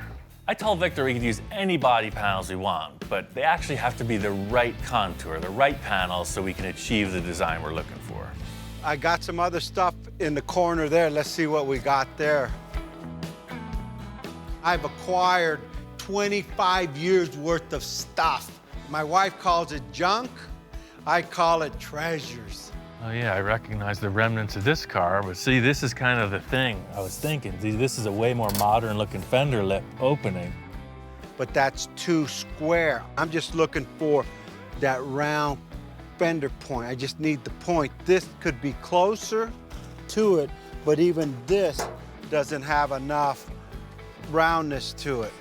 I know these parts are pretty rough. I mean, like really rough. But hey, with Ian, you never know what he comes up with. Yeah, check these ones out. This, I think, would be more like it. I don't know what this is from. It's probably a newer, I don't know what these are off. It looks like they got caught on fire. Yeah. What the heck, both of them? Yeah, I got a little fried there. It's got these two burned up fenders. Even though they're not really pretty, they do have a more modern look. The Zephyr and the VW are very exaggerated, and these are a little more streamlined. It wouldn't sit like this. There again, we kick it up. You open this up so it goes around the tire, and we got this little arch here so we could go down with the hood. That may be something you could work with. What do you think? Victor's got a lot of wild ideas. He's totally shucking and jiving. He's giving me the sales pitch of the century, saying we can pull this off with the parts that he's got. We just got to get them in the shop, see what happens. Just like everybody says, hey, if you build it, I will come. If I give you the points, Ian will make it work. Right. That's my philosophy. Here he goes. He's pulling me into another three-ring circus. Well, what's up with this bumper here? What the heck's this about? Building projects like this behind my back? It's something I picked up at Pomona. I mean, the price was right, I didn't need it, and I bought it. Looking at this bumper Victor has, it's definitely from a tuner car. It's not really the flavor we're going for, but it just might be a starting point. I don't know if this will just fit right on the car, but it's like the rear bumper. It's a perfect starting point. We'll change the styling somehow, but it's already a fiberglass bumper. All right, let's try that out. I'll grab Yeah, the you got two two fenders. fenders in this. See what it does. Pretty loose looking pile of parts we got here. There is some potential, we just got to get it in the shop and see.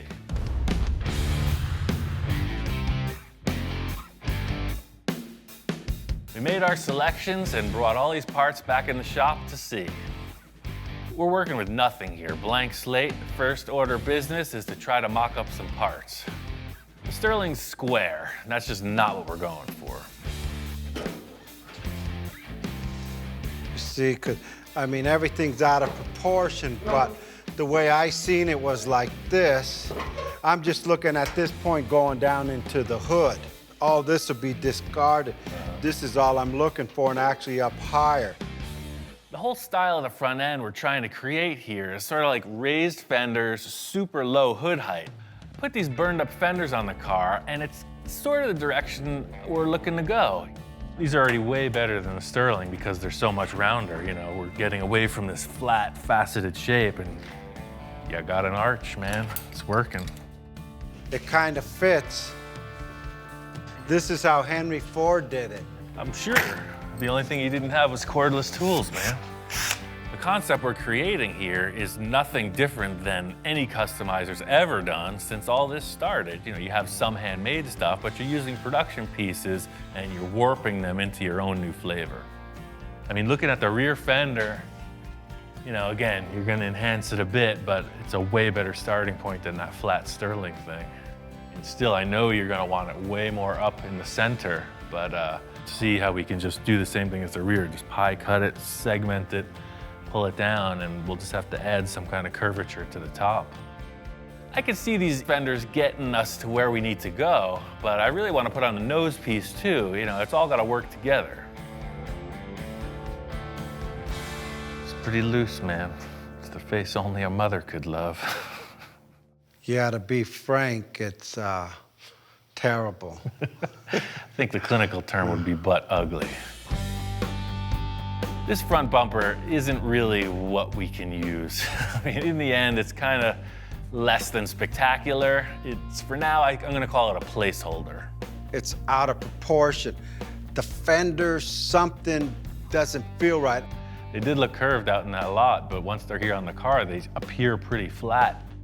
These burned up fenders kind of have the look, but they're not really offering us that arched fender that comes down into this valley area in the hood that we're looking for.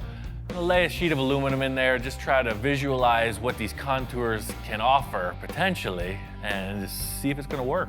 I get what you want to modify here, but there's still something about this transition that's bugging me. Putting these parts together, you know, it's a base, it's a starting point. I'm just kind of not feeling it. I'm just wondering if there's other options. You know, all this is really good developmentally, but we're using kind of passenger car parts. We're looking for the exotic stuff, you know, maybe the Porsche thing isn't that bad of an option. It worked, The original ones, right? It worked great in the back. You know, it's just a way more bulgy shape. It, you know, might just add to this. The whole thing with a solid mock-up is the light bulb goes off, right? Ideas start flowing, and it's just not happening. What we need is something that gives us the green light. I mean, this is a way more sporty shape than the stuff we're working with. Look, the light almost wants to be there. I mean, we don't want to give a Porsche look away, but. I like the position, the way you positioned it. It just, the lights are bothering me. It's not what I'm envisioning. Yeah, I agree. They're a dead giveaway. We don't want it to look like a Porsche, so I'm trying to figure out how to cheat it a little, you know? The car's definitely wider than it was, so kind of change the angle a bit, you know, exaggerate the proportions, and it might work.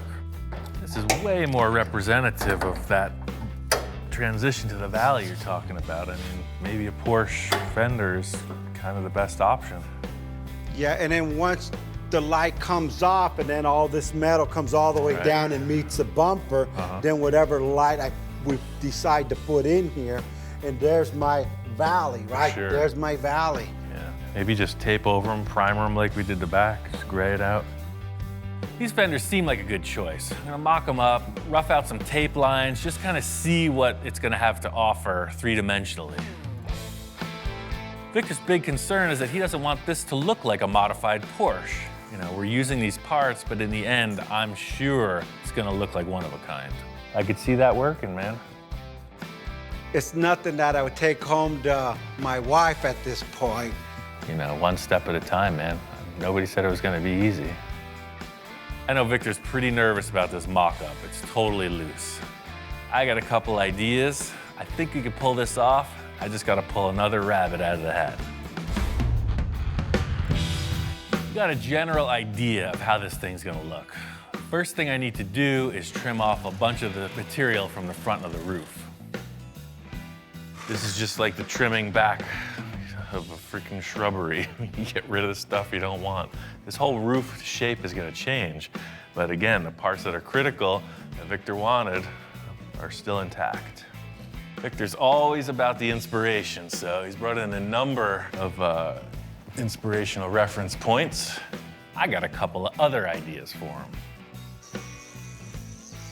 Shop inspector's never seen anything like this. You know, we go for rides in cars all the time, and now he's like a giant monster looking at this vehicle. If there's one thing I know, this dog loves treats.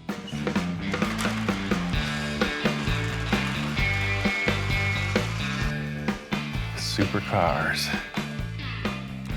Super dog food delivery. Aside from all the busy work, you know, we got a car to build, on to the next.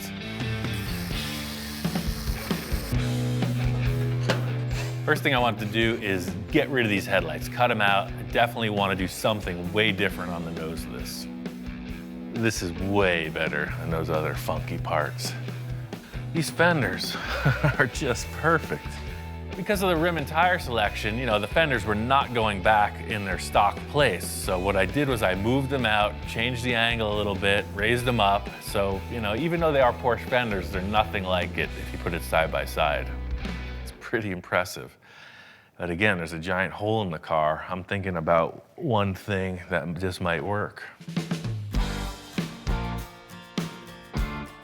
There's one thing about that Sterling is it does have the flavor of what we're looking for. Just like with everything else, I'm gonna use the portions of it I think will work and cut out the rest. Love this surface. You can see we're right on this area Victor said he was committing to. This height flows perfectly up into here. Right here it starts to rise up, and that's the area that is a foul. Like with all the other components on this car, you know, we're trying to make it our own. The Sterling hood's getting trimmed way back. I'm just using the portion of it that represents the profile I'm looking to achieve. Perfect. It's very curved, even though it made it look flat to the eye. And by screwing it down, it gives us a perfect transition to these fenders. Just by removing the scoops and kind of trimming it back a little, I think this hood's gonna work. I just need to make some simple structure to attach everything, and then it's on to finish work.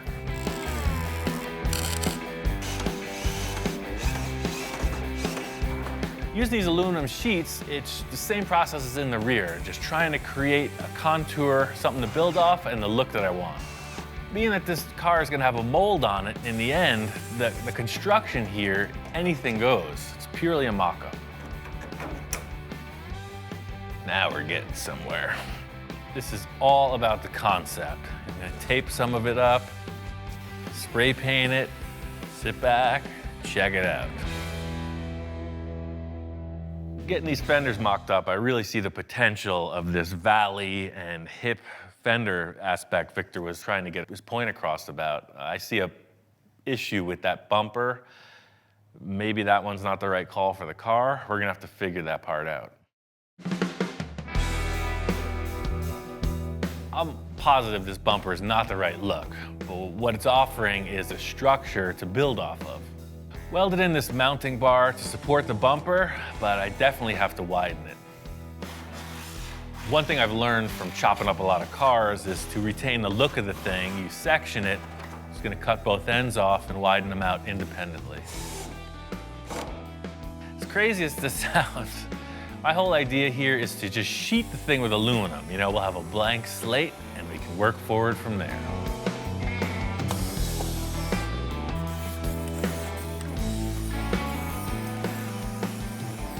If you hold your hands just right and squint hard enough, it's really starting to look like something. And that looks pretty cool. I like the way this is shaping up. We're gonna match the other side and we're gonna get a lot closer. This car is definitely looking a lot different than the last time Victor saw it, and I am curious of what his thoughts are. Before Victor gets in, I really wanted to nail this concept, so I went ahead and did some finish work. I laminated the aluminum and the fenders with fiberglass and then went over that with body filler and, you know, starting to present a finished surface. I took a bit of a leap of faith on all the work on the hood. I hope Victor likes it. Ian, what's going on? Hey man, just fleshing this thing out. Wow, what a difference. Last time I seen the car, I mean, I was having nightmares because the car wasn't quite coming out the way I see it. I love the lines, and there we go again. We got the fenders going down, I got my valley, then it looks like it ties in with what's going on in the back. Yeah, you know, that skirt was just a generic layup for me to get some symmetry in the thing. That other tuner car bumper is a little strange, so whatever you want to do, man, it's ready. Victor loves the idea of the blank slate. You know, setting it up like this just gives you every opportunity to discuss more design. I was so tripped out last night when I woke up, man. This morning I got out of bed and I've been shopping. I mean, I need to get a front end on this thing, and I looked at 20 different styles and I think I found the right one. Victor says he's got something else to add to the car. You know, I never know what to expect. All right, I'm gonna go grab it out of my truck. At this point, I'm thinking, hey, it could be anything. You know, hopefully it's not a new rear bumper. Ian, check this out. You won't believe where I found this. What the heck is that off of? It's a Lamborghini front end. Wow. Found a Lamborghini junkyard. A Don't ask Lamborghini me junkyard. what year. This is not what I was expecting at all. You see, I'm going about it with a bunch of aluminum foil and body filler, and he pulls out the supercar card. That's good stuff. It's not what I was expecting. Expensive. My back pocket's hurting. There's nothing here. Look. Wow. Does that look familiar? Wow. You're going for That's it, man. it. That's the right call. That's all I got left. You know, the other thing looked kind of like a Honda tuner car. This thing is nasty. I love the way that those two things come together. You don't get that when it's separate. And there's your vents. That'll work for the two radiators on each 100%, side, right? For sure. That thing's mean. Hopefully it fits and we don't have to hack it up like the other one. Just mocking up this Lamborghini nose, it's the look, you know? It's night and day between what we're starting with, that tuner car bumper, and this. It's like a super aggressive, really low. It's just a whole higher level of design. You know, sometimes I come in with something or use stuff I have laying around and I gotta really pitch these to them. So I walk in with this Lamborghini front end. I knew I wasn't gonna have to pitch too hard. On its own, it looks freaking awesome, but to get it to fit with the car, we're gonna kind of have to change everything. We're gonna have to blend out all those hard edges. We're gonna have to cut back 90% of the work I just did. I got a couple ideas, man. The thing is, just get out the tools and try to make it work. But anything you cut off on this thing, could you save it so I could at least hang it on my garage wall? Yeah. To get this Lamborghini nose on the car, I gotta undo a lot of the work I already accomplished, but hey, that's part of the mock-up. You know, this design is really worth the extra effort. Victor's kind of sweating it, you know, he doesn't want to risk these parts. He doesn't want to see me just chop them apart. I'm gonna send him packing, take a little of the pressure off, and get to work. I was having trouble conceptualizing what the nose of this car was gonna look like. Victor comes in with the heavy hitting part. These pieces nail it. My idea is heavy surgery. I'm gonna cut back everything I just did, splice this piece in, remount it, blend it together. And fitting up this nose, just trying to make it look like one piece. Somebody's gonna not be able to realize that it's 5 different concepts all mashed together. Definitely cutting off this edge here. So I put 2 fasteners, one on each side of that. I'm gonna cut this right off. When I blend it together, all this hardware disappears. Pretty much the surface does this. I don't know if you can see it, but I can. The whole thing with this process is it's kind of so reaching in the dark, you know, it's just looking for these little glimpses of hope to carry you through, because trust me, this isn't easy. This is like the challenge of a lifetime, and we're going about it pretty haphazardly. To fill in these gaps, the same process as with the fenders, just some aluminum sheeting, fiberglass, filler. You know, one thing I've always wanted to do is, you know, build complete car bodies in the style of Ed Roth, and you know, this is very similar to that. Glomming a whole bunch of stuff together, no matter what it is, and then making a mold on it. The thing with the mock-up is it's about visualizing if you can move forward, you know. So taping it up, spraying it gray, it gives you perfect representation of a yes or no to your question. This is why I'm doing this with the gray stuff. So you kind of sit back, look at it, it's gonna work. You know, you got two drastically different styles in the bumper and the fender design, but we're gonna do a little deletion of both, defining ridges. Kind of right in there. One thing about transplanting this nose piece on it is it doesn't really work with the ridges on top of the fender. The look of the other car was defined by these really sharp cuts in the body panels. This one doesn't have any of that. So I'm just gonna cut this off right here, and the filler's gonna delete this rise. The filler's gonna come right up and over, so you won't have this or this. That's the plan, and I'm sticking to it.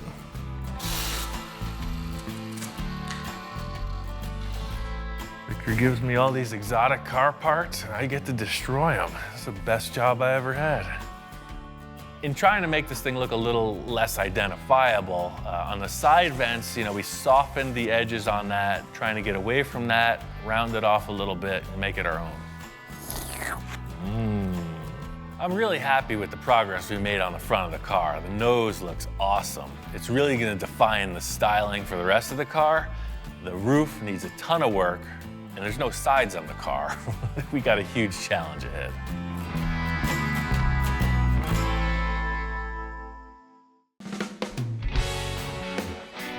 This whole journey started when I went looking for a new project. I was looking for something I could really dig my teeth into, you know, push the boundaries, and then Victor called. He started throwing down some concepts, and I got a bunch of ideas. This could be the most ambitious project yet. It's true. Victor is always pushing the boundaries, so let the adventure begin. Here he is, Mr. Sports Car. Man, this thing drives so good. I mean, really good. I was impressed. Victor pulls in, and he's looking really comfortable behind the wheel of that new car. Now I get it. Enjoy it while it lasts, man. Now I'm like a little skeptic. I'm going, oh, shoot. Do I really want to tear apart this like awesome looking sports car that drives and handles convertible top? It's like, come on, Victor, what are you thinking about? I see the look in his eyes, and I just want to confirm. It's like, hey, man, you still want this to happen? Once we go forward, there's no turning back. My whole life, I always wanted to get a Porsche. It's your last chance, otherwise we're gonna get into it. I don't really want to cut this thing up, but hey, I got Ian in my corner, and he's always pulled off my crazy ideas. We got a good foundation, so let's move forward and do what we got to do. The Porsche and the donor car. The only thing I really want on this thing is this top. You know what, we may use some of the silhouette, but this top, the way it opens, gotta go on the Porsche. Because Victor's been so vague in his description, I'm just trying to figure out something to get Victor's idea in motion. He's got these two cars, he doesn't want either of them, so I'm assuming it leaves a lot open to my interpretation, so I'm gonna go forward in the best manner I see fit. I think the most straightforward thing to do is for me to just cut this thing into multiple pieces, get the chassis out of the way, and then tomorrow we'll tackle that one. Here we go again. We're on the next journey. Where we're gonna end up, nobody knows. We don't even know. Ian looks at me thinking I know what the heck I'm doing, but in my mind, I don't know where in the heck I'm going. Victor's heading on out the door, and I tell him, enjoy that Porsche while it's still intact, because I got plans. That's my baby, right? You could cut the heck out of anything you want, just don't cut my top. Okay. Surgical precision. How do I look in this thing? You look good, man. All right, I'm out of Dodge. Have fun.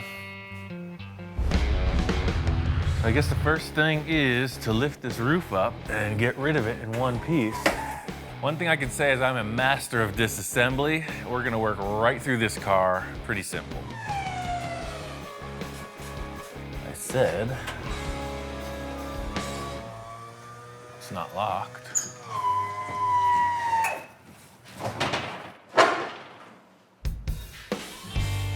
The one thing that was the sure thing, you know, the main wish on the list, doesn't work. No good. Nothing. It's not even budging.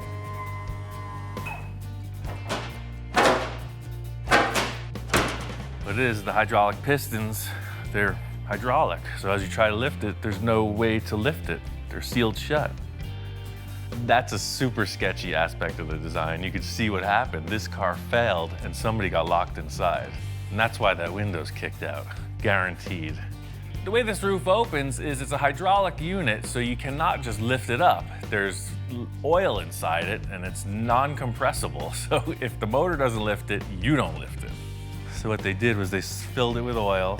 It worked for 10 minutes. They sold it to Victor. Perfect case scenario, you know, starting off on a fresh new foot here, and of course nothing works. Therein lies the design flaw in the Sterling kit car. We just figured it out.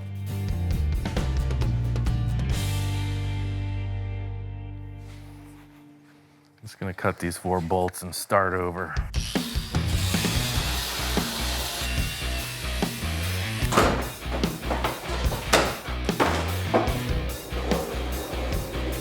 The thing I was hoping to do is just retain these hydraulic hinges. You can see all the fluid is just coming out of the top of the pistons. I'm just gonna cut it out. A sane, normal mechanic would probably take off the tire and look under the car, but I ain't got time for that. We're gonna cut our way through.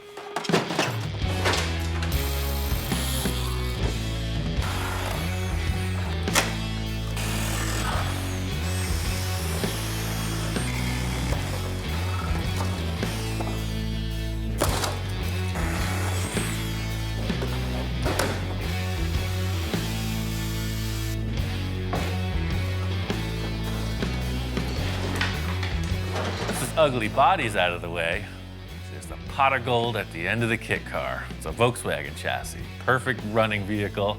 I'm taking it home.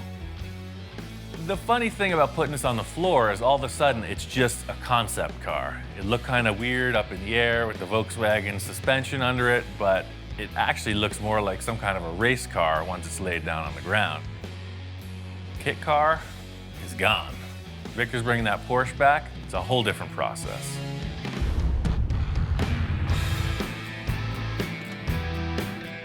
Back early. Wow, dude, you cut that thing apart.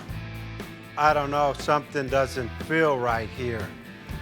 Can I put this top back on there again? Just to see if we haven't lost anything? Victor's kind of got a one-track mind. I don't know if anyone's ever loved the Sterling roof as much as him. So, like, you know, you can do anything now. Now it feels right because you could kind of see my flavors back. Right.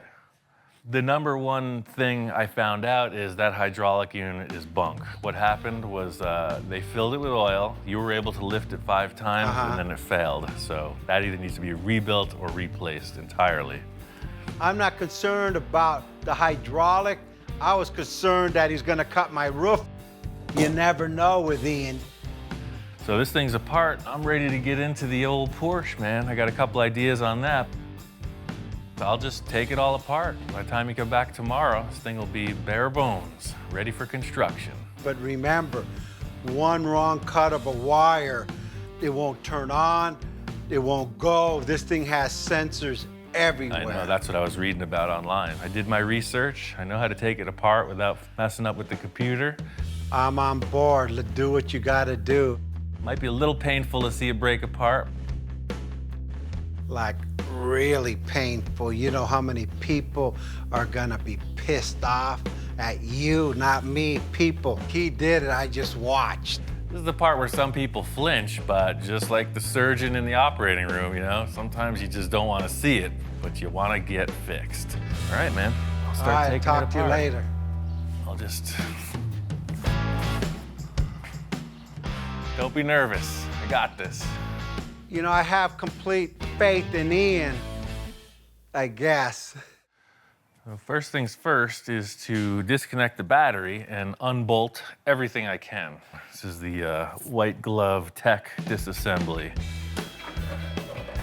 What Victor doesn't know is this is a lot like a Volkswagen, just a little more high tech. The whole idea is to retain the complete drivetrain down to every last wire that the computer has a sensor for. All of this stuff is critical if this is gonna pass emissions and if it's gonna run properly. If you ever tried to take a door off, say, a 55 Oldsmobile, this is a totally different game. I'm not planning on using any of these body panels, but I'm also not gonna beat them up. They're really nice. If we do have to retain something, we can just grab them and reuse it. Look how much stuff is hanging out beneath the fenders. Looks like a freaking Robotron or something. You could see how much room there is in the front of this car, which is perfect for the low nose profile we want to get in the end result. The OG is in the house. It's not my house, but we're still doing our same old thing. He's inspecting, he's checking stuff out, and I'm busy working as usual. What do you think? Like next level. I mean, we haven't done anything like this before. I don't think this dog is much into imports. You know, he likes the old school hot rods, customs. This is kind of a first. It's new territory. I'm guessing he's gonna warm up to it. I knew that everything from the doors forward was gonna unbolt. It came apart no problem. The back is a different story. I don't know what we're getting into. No turning back now. Waiting my whole life to do this.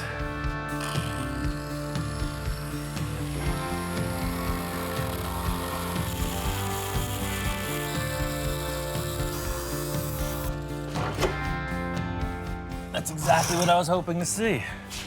So now I can cut this bubble away and we got tons of room for a tire. He wants flavor, I got it right here. Tire's this big. After I cut the outer fender skin off, I saw the inner wheel tub and I realized we can cut a straight line front to back and it'll allow us much more clearance for a bigger rim and tire combo. There's nothing like the smell of freshly cut Porsche in the morning. Look at that. One last thing that's in the way, and I know we're not gonna need it, is the windshield. The thing about this Boxster is that the windshield frame is a roll bar, and it's got a bunch of electrical wiring going to the rearview mirror. Sometimes things don't come easy, you know? I started off with my surgical precision and got all caveman on it in the end.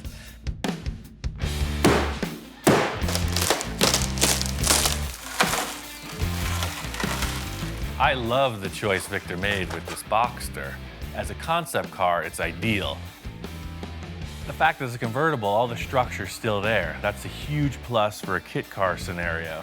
You cut the roof off a regular hardtop car, it gets flexible. It's a perfect base. It's a nice car. Glad to have destroyed it. No turning back now.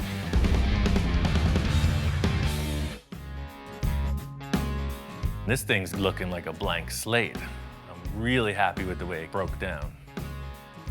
What the heck did you do to my Porsche? Victor comes in reacting in his typical way when he sees something that's pretty shocking. He's trying to hold it together. You know, I think he's a little concerned. I came in and man, it's like worser looking than I thought it would be. I mean, in taking this thing apart, it's really showed me how much room we have to be creative. There's no mechanical stuff ahead of the axle in the front or behind the axle in the rear. So it's pretty much open to whatever you want to do design-wise.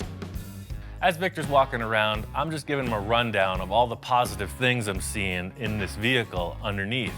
How all the structure's still intact, how we didn't need that windshield that's broken all over the place in the corner, and he's responding. He's kind of getting it. Ian started explaining, then I started getting excited. Hey, this is the first step. You see all the wires, nothing's been cut. So everything we need to either bypass or reinstall, it's just a plug-and-play system. This thing has so many sensors on it. I told Ian, all I care about is that that car runs after it's all stripped. Apparently, he's found out that if you tamper with the electronics, these cars go into a safety mode and they won't start. Yeah. Everything is the same. Awesome, man. That's awesome. Like butter. That's why I took it apart this way. Hook the battery up, it runs. I think it's gonna be a good go-kart, man. Victor's become pretty attached to this car, and just seeing that it ran, you know, he wanted to hop in once more. No rear view mirror. Nothing. Nothing in your way. He wanted to sit in the car that's all cut apart. What's more fun than that? Still feels good. Same car, man. Look at the wind's hitting my hair. I can't do a burnout, but I could. That's pretty cool. I seen it, I feel it, I taste it. Now I'm excited. Where's the body at? Well, we got that other thing, and I'm not sure. We got to fit it on and see if we got even something to start with. Now that we're this far, we got to put that roof on, make it work.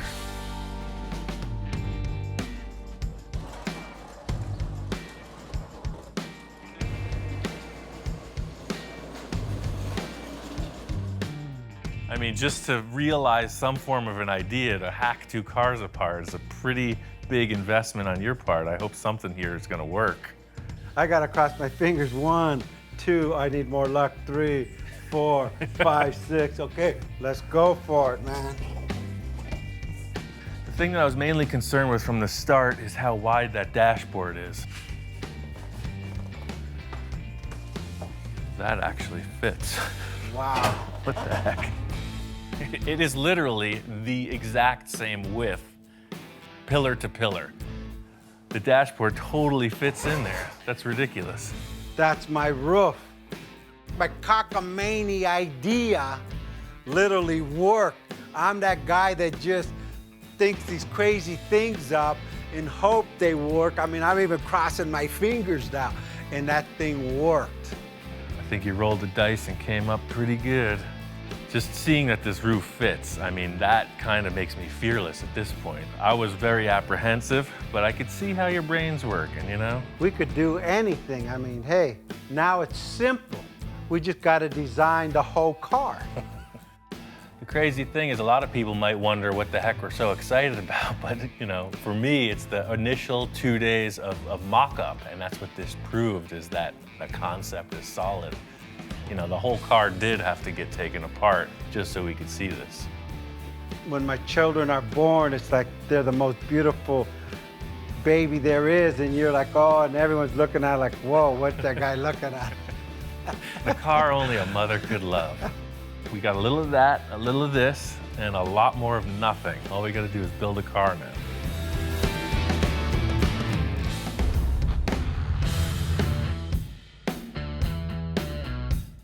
Out here in Pasadena, the Art Center College of Design, their annual car show. This year's theme is called Hand Built, so it's featuring a lot of hand-built one-off and prototype cars. My homework assignment from Victor was try to find some flavor. You know, he's using that term constantly, so I'm not looking for any specifics here. Just trying to see what's on the ground and what's in the classroom. The coolest thing about this show is that it's all invited guests, alumni, designers, cream of the crop. So all of the cars here have some design elements to pull from, whether it's super antique or super futuristic. A few years ago, I was invited to this show with the Space Junkie in its first incarnation, so it was really an honor to be invited. You can see the stuff here is world class.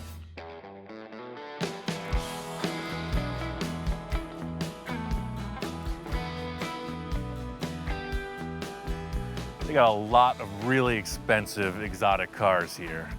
I was looking at this McLaren mostly because it has a side vent profile that mimics what Victor and I were discussing. There's also a lot of stuff that I can't even pronounce. Carbon fiber, one-off prototype supercar stuff.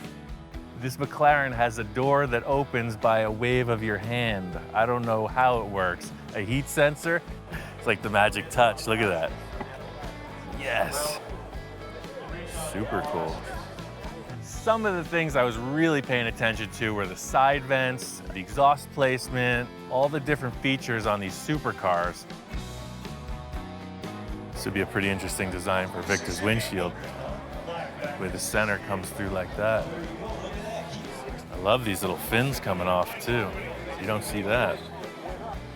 Same thing, all these cars, they have that divot in here and then flat. Some of them you see the engine, some of them you don't. All of these artistic things you're seeing are also for function. Tons of air vents, streamlined, just everything about him is about making the car fast and efficient. There's one bluish black car, all hand-laid carbon fiber. The exhaust is incredible, the interior is unreal. It looks like a video game rendering, but in 3 dimensions. It's like looking at any artist's work. They go through this phase or that phase, you see the work progress, and you look at the early cars, you see how it's evolved into what's going down the road today. So you can see how they're kind of dated. You know, the more modern ones are way more radical than these. Same thing with this one. That's the crazy thing. When you see the super modern stuff, if you didn't know the history, you wouldn't be able to identify them just by the look. But after studying it for a bit, they're pretty easy to pick out. You know what brand's what when you're looking at certain aspects of the vehicle. Walking through the center of the show, this is where they have all of the hand-built, one-off vehicles. A lot of aluminum bodies, just really incredible design and fabrication skill. I think this is freaking great, man. We're looking at this aluminum body that was made in the 50s or 60s. Very simple craftsmanship and tooling, and the result is like world-class finish. This guy knows his work for sure. This car is in bare metal, no filler, you can't see any seams, and there doesn't appear to be any waves in the panel work.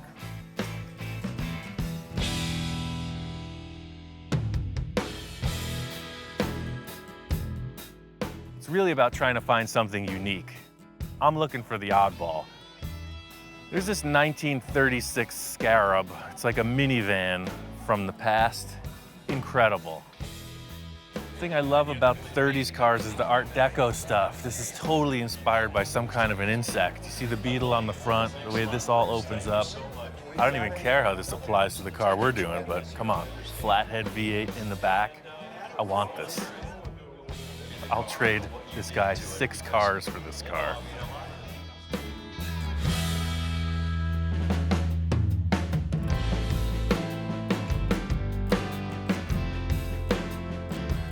Walking through the classrooms here, you can see they are heavy on theory. Sketching, illustration, the whole deal. It's all about ideas. The Art Center is all about the new young talent, and I'm kind of scamming in a little on that. Checking out the classrooms, looking around, see what all the hot young designers are up to. It's really about trying to find something unique. I want something that's completely unidentifiable and like hypnotizing. I'm really charged up. I got a million ideas. I took a bunch of pictures I want to share with Victor. I think we're ready to get started on this build.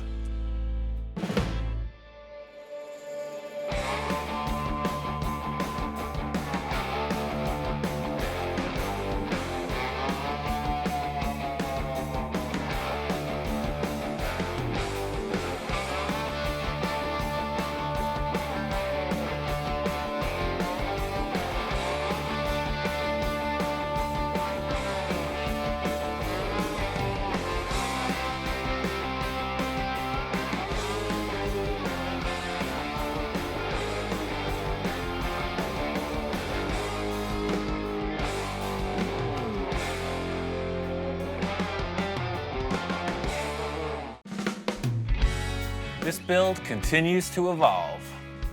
When we started out, I wanted to do something I could really spend time on, something I had never tried before.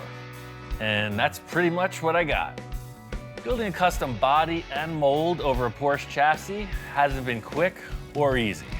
But now we're getting to the point where we gotta commit and make it happen. It's time for the next phase of things. Got my friend, Hardcore Bob Gore. He's coming in to be the guinea pig. I mean, to help me experiment on this mold process. Oh, man.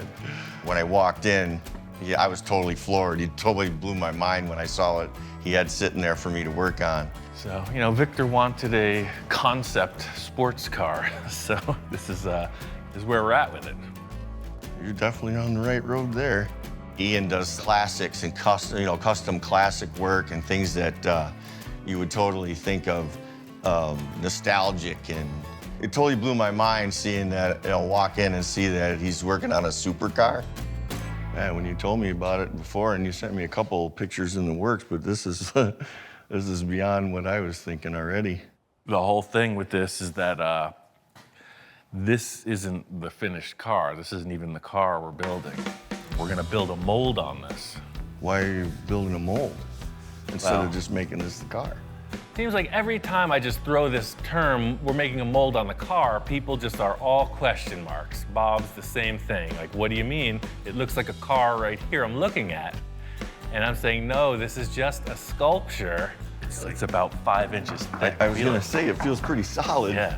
And I'm creating a shell on top of it that is a negative image of the sculpture. Then you create another sculpture, the mold, and you get your finished product.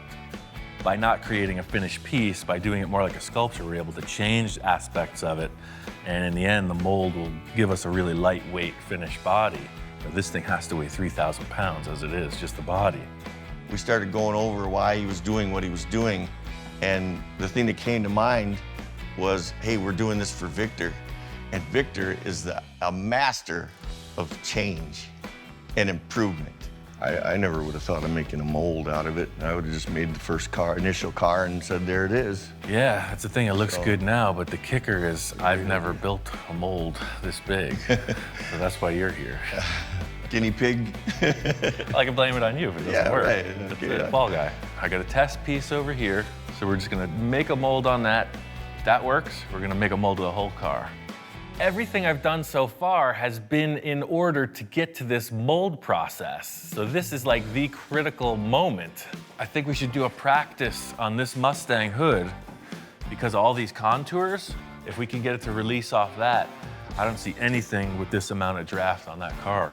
The first step here for me is to just examine the process. Just test it out on something that doesn't have a lot of draft. In other words, not a lot of negative space that the mold can hook onto. So I've got this car hood and I think it represents a good amount of detail. Nothing more dramatic than the shape we have. The worst case scenario is that we glue this mold to the car and we can't break it off. You ruin the whole car. You mean you could actually stick the mold to the vehicle itself, to the model? And that would be a disaster. Imagine we build this huge fiberglass structure and it's glued shut. We ruined the entire project so far. If this mold sticks to the car, all of the design we've done, all of the sculpting is at a loss. It's trapped in this giant blob of fiberglass. Bottom line is I'm trying to do everything I can to avoid that situation. So this stuff is kind of the formula that allows you to break the mold off, theoretically. Okay. The releasing agent. Yeah, all okay. paste. So I put one coat on already, but the information I got was you want 3 or 4 coats of this. So basically just brush it on and buff it off. All right, let's try it. I'm explaining to him the critical factor of this mold being able to release. You know, if it sticks to the car, it's a total loss. So in order for the thing to not stick to the car, it's all on you, buddy. As long as you do this one process right, we're gonna be okay. Wax on, wax off. Yes, Sensei. That's yes, exactly Sensei. it. The true joy of being in this managerial position at this point is that I get to stand back and watch the show for a minute. You know, I'm usually the guy thrashing, sweating it. I got the agent on there. What happens if I didn't get it on there the right way? I don't know. That's your job. Through this whole thing, Bob is super concerned. You know, he's taking this to heart like it's his reputation on the line if it fails. Bob's got this covered, I'm sure. Just have a little lunch break, watch the process. Can I have a bite of that sandwich, man? Okay. After the release agent's in place, the only different aspect of the fiberglass process is putting this layer of gel coat. What the gel coat does is creates a nice smooth black surface. It basically keeps the fibers in the fiberglass off of the surface of the finished mold piece. What I'm gonna do is just pre-cut all this fiberglass, because as soon as that starts set and 3 coats of that, we're gonna just layer this right on top. It's all the same material. Usually when I come in, I get to watch Ian do his thing and then add my twist to it or whatever I have to offer to it. I didn't expect to be put on the hot seat and say, here, if this doesn't work, it's on you, Bob. This is looking good. You're hired. The resin sets up pretty quick. You know, here we are 25, 30 minutes later, and it's hard. It seems like we could pop it off. Wow, it works. At this stage, I'm 50-50. I have no idea. Just in putting this wax on the surface, What do I know? That's just what they told me to do. I've never tried this. Thing is, I'm just working the edges. You know, you got to start somewhere. So I don't know if we're going to crack this or break it. We're just working the edges, trying to get something to release. Holy moly. Yeah, baby. Look at that. Oh, man. Totally worked. As soon as there was enough pressure, it just released. It's a Victory. Mustang hood. Victory. Bob was here specifically for this. If it went wrong, I could blame it on him. He's got to hit the road. It's all smiles. You know, setting it on the car, checking it out. It's like, okay, we're going to do this to the entire vehicle. What we just did is just a drop in the bucket. This project has required a huge amount of body work. Every line on the body has been created by hand. So Victor's guys are helping out on the side. Hector and Javier, ace body guys. They've been with Victor for years, and they're here on the team now. Ian, how you doing? Down to the wire, man. We've been sanding and sanding and sanding. Looking pretty awesome, man. Victor hasn't been here for a minute, and the three of us have been hammering on this thing. There's a lot of dust in the room. Stuff's been happening. It's the thing, without these two guys, it wouldn't have happened this quick, man. Man, you're on. How you guys doing, man? You've been working out. That's I it. thought you were the guy that doesn't sleep, and you got my guys that are working 24/7. I'm the manager now. I stepped Hey, up, man. it's I get about the time, management. man. I'm glad. Victor's responding to all the block sanding. He knows what it takes to make a straight car. It's looking good. What I really wanted to show him was this mold experiment we just pulled off and how that's going to transfer to the next step in the process. Well, we got this hood here. It was just laying outside. Where'd you get this at? This is the mold. This is the whole process. You did this? Yeah, we did this yesterday. You're kidding. So I just had this old fiberglass hood, and you know, this was made in a mold, so we made a mold on it. And what we learned was, you know, obviously the gloss paint really helps with the release. See how smooth it is? I see. But what we learned too, see, it took some of the car with it. See this here? Yes. This was scratched in the hood, and of course, when you make a mold, you get a perfect scratch in reverse. That's pretty awesome. He's definitely relieved. You know, there's kind of been this like gray area on the end finish here, and showing him this mold, he is all charged up. The nicer the masterpiece is, the better the mold is. So instead of bodywork in the mold, we'll just get that perfect, paint it, and then do the work on the mold. Once we make the mold, it's permanent. The only question is, what are you gonna change now? Well, that's the question. You know me. It's your last chance. Yeah.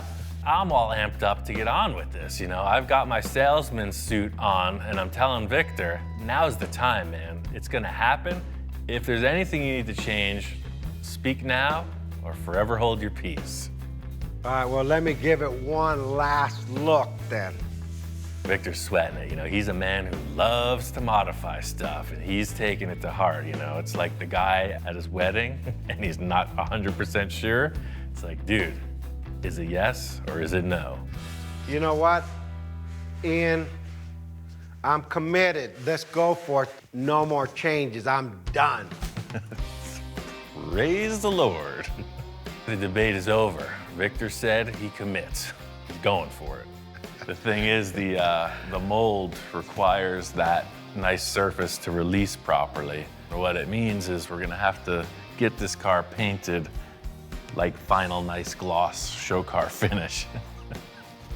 It can't just be primered. We need a gloss because the mold reflects every defect. So just as if we were finishing the car, completed, detailed, lined, blocked, buffed, everything, huh? And I mean, the sad thing is, that would have been like finished, ready to like, you know, show the world, right? We're But just now, starting. We're gonna tear the whole thing apart, literally. I'm gonna Exactly. cry. I want this cut up so I could put it in my room. I know, that's the thing. All this work, and now we're gonna destroy it. That's it, Victor gave the word. Go ahead, get this thing finalized, get it painted. Let's get to the next step. Got this thing painted, dialed in. It's looking good. The whole concept here was the color choice will not be represented in the end. It's a gray tone. The main thing I wanted was a reflection. That's how you can look down the sides and be sure they're straight. That's what we need to get this mold going. This thing is really shaped up. You know, all that block sanding totally pays off when you get a clear coat on it. It's time to get on with making this mold. First things first, I want to get the car up in the air, stable-like, because I'm gonna have to do a lot of work and underneath and around the fender wells and stuff. I got these quick jacks. They'll lift the car almost 2 feet. Really cool. I don't like to have a lift in the shop, but they always seem to be in the way. So these guys, you just roll them out, put them under the car and lift it up. It's just like anything else. You work in as comfortable a position as you can. I'm gonna have to do a bunch of stuff up in the fender wells, under the rocker panels. So in other words, it's not so high up, I can't reach the roof. There's no pillar in the way you'd see with a standard vehicle lift. Full 360 access, about 1.5 feet off the floor. It's perfect for what I need. I think a typical car mold is built in like 7 or 8 pieces. I think we can get away with a 5-piece mold. In other words, the hood will split in half, left and right. The roof and door sections will be 1 piece, and then the right and left rear quarter panel will pop off independently. This is an exciting part for me because the whole build has led up to this moment. Instant wheel arch.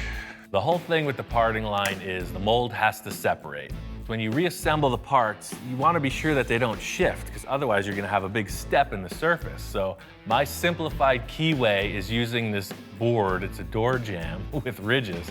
So you have this series of ridges, and then they index every time. In other words, it's not going to move up and down because it's keyed. The first step of the process is exactly like what you saw on the mock-up with Bob.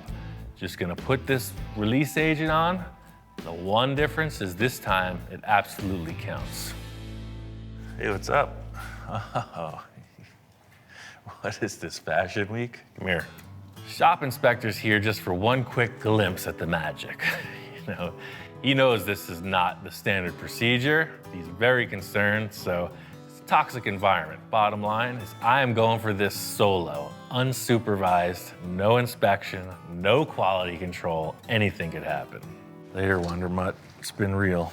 After the release agent dries up, first step is gel coat 3 times. 3 layers of gel coat, that helps keep the fiberglass fiber off of the surface. Gel coat is on, now 3 layers of this. So I'm cutting up fiberglass mat now. It's gonna be 3 layers. First layer I'm starting with is super thin. I noticed with that other test, these heavier panels were having trouble molding into the contours, and I want to be sure that it lays down. So the first layer is ultra light. The thing I'm responding to is how much effort this takes, you know. I've heard about hand-laid parts, how they're kind of superior and that they're a really perfect fit up. The thing I had no idea was how much material is used. This is 1/5 of the mold, and it's just taking a ton of product. It's gonna get real ugly before it gets better. Hopefully Victor doesn't get traumatized. Passenger side is 1/2 of the nose piece. I'm gonna do the same exact process on the driver's side. That represents the nose. Get those in place, pull it off. I got the front hood section laid up in 2 pieces, left and right, and now I'm working on the roof door section, which is in 1 piece. So out of the 5-piece mold, number 3 is in progress. I laid up the passenger side like super overkill. I stopped laminating the ribs in on the 2nd piece because I realized I might want this thing to flex a bit in order to get it to release from the car. So that's the thing, this first release is just gonna tell me what needs to happen. Is it the more rigid one or is it the more flexible one that releases easier? I'm getting wild style on this. It's totally out of spec for what the shop inspectors used to seeing. You know, there's like no process, there's no procedure. It's just glommed on the car and he is like super leery. So it's the moment of truth, man. Victor's on his way right now. We're gonna see if this is gonna part, see if it's gonna come off the car. Are you ready to witness the grandeur of all of this effort? What do you think? The thing is, no matter what the critiques say, you gotta work through this. We gotta make this stick. Maybe stick's not the best word, you know, non-stick surface. You gotta make it non-stick. Yo, Ian, what's up? Hey, we are ready to pull this thing off of the nose. This thing's looking like pretty interesting, to say the least, man. I told you it was gonna get ugly before it gets better. Man. Well, it looks pretty impressive. It looks like you know what you're doing. So Hey, it's the first I'm time for baking on it everything. for the first time. I mean, you're running this thing too smooth. Yeah. Victor's concerned, you know, but he's confident as well. We proved the concept, Bob and I, with the test. You know, he's just seeing this on a bigger scale. That's the thing. If this thing doesn't release, it's game over. We're literally starting from scratch. So, Well, your test mold did, so hey, this has a better paint job than the test mold, right? that's kind of what I was thinking. It's definitely set up. I think it just might work. Let's do it. Start pulling, man. Dude, get ready. I knew when I was laying this up, it was grabbing in some places. I knew I'd have to do a little trim work to get it off, so going in, going around the edges, same thing as the test piece, just trimming back the sides. At this stage, I'm feeling confident. There's no reason it shouldn't work, but this is the moment of truth. We gotta pull this thing off.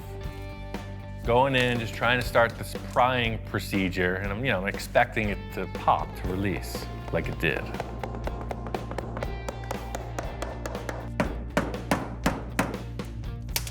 I don't know, dude, it's just not releasing. I might have to get out the grinder and just start sawing into this thing. I wanted Victor to be here for this. He missed the release of the first one. You remember, it was all smiles and celebration, but it's not the case right now. You want me to call another guy here to hop on this so 3 or 4 of us could pull on it? Victor's not a guy who's known for his patience, you know? He's like, problem, remedy it. He wants to call in some help. Javi, could you come over to Ian's shop? Okay, yeah. All right, bye. I have no idea what's going on in there. I've never built a mold before. Javi, how you doing? That's perfect. All right, 1, 2, 3. Victor's totally results oriented, so he's there, oh, pry a little, pry harder, let's get it. Oh, see. It's cracking the mold. Hold on.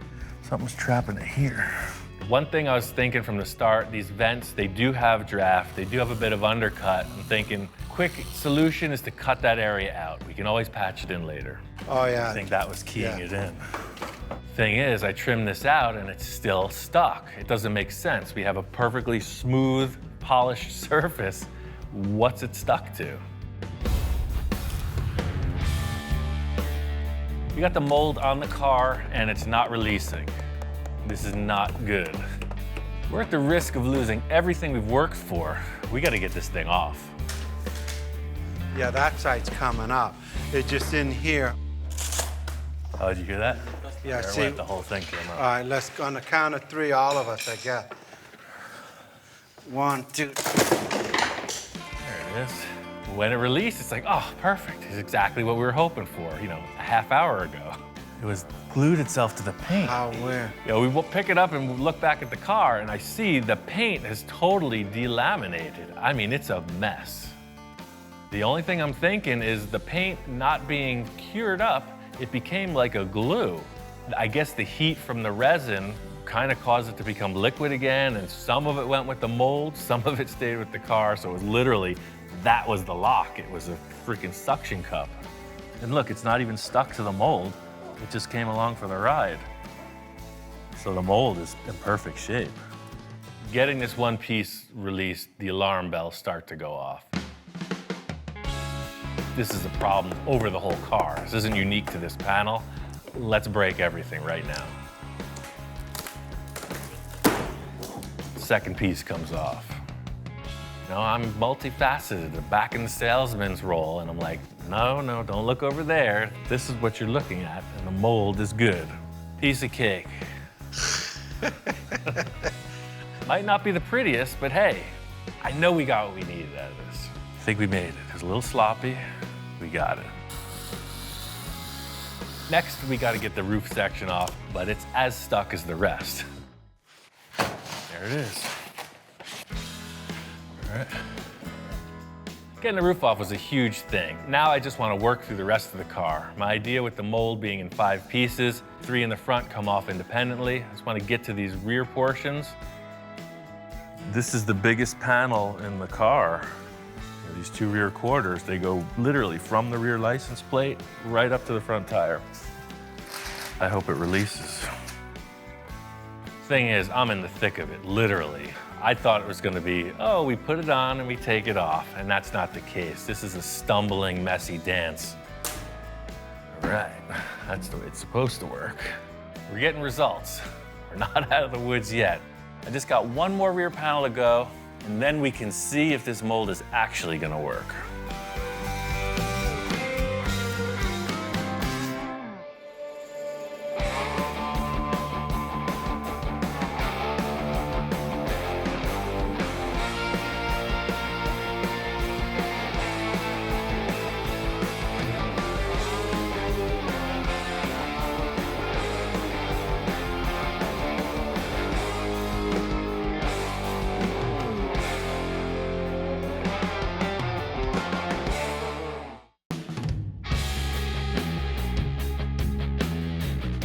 My friend Victor called me up about another development on a recent car project we had.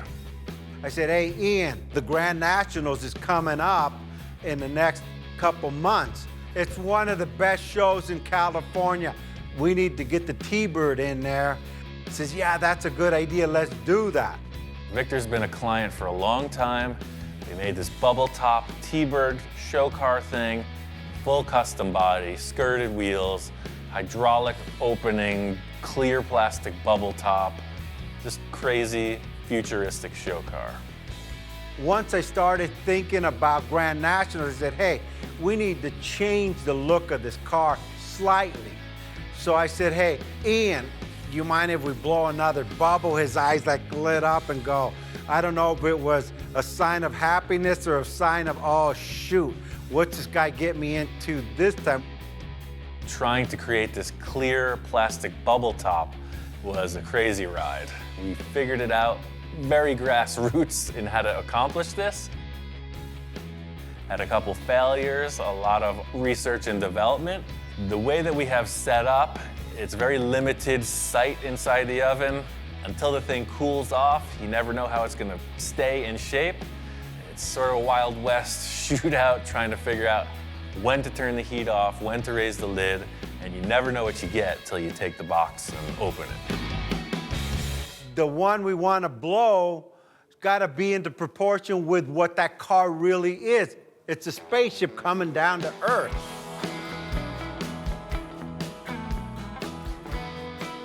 This is Victor's mode of operation. He just does this with all of his cars. It seems like he just continually refines these vehicles until maybe he's happy, and then refines them again. I know the car's gonna get a lot of attention because it's unusual. They're gonna go, why would this man do this to this car? And I'll just say, hey, well, Ian told me to do it. I'm really excited to get this thing to the level where he wants to show it, and hey, what's not to like about an awesome car show? I get over to Victor's, and he's got the whole T-Bird torn apart.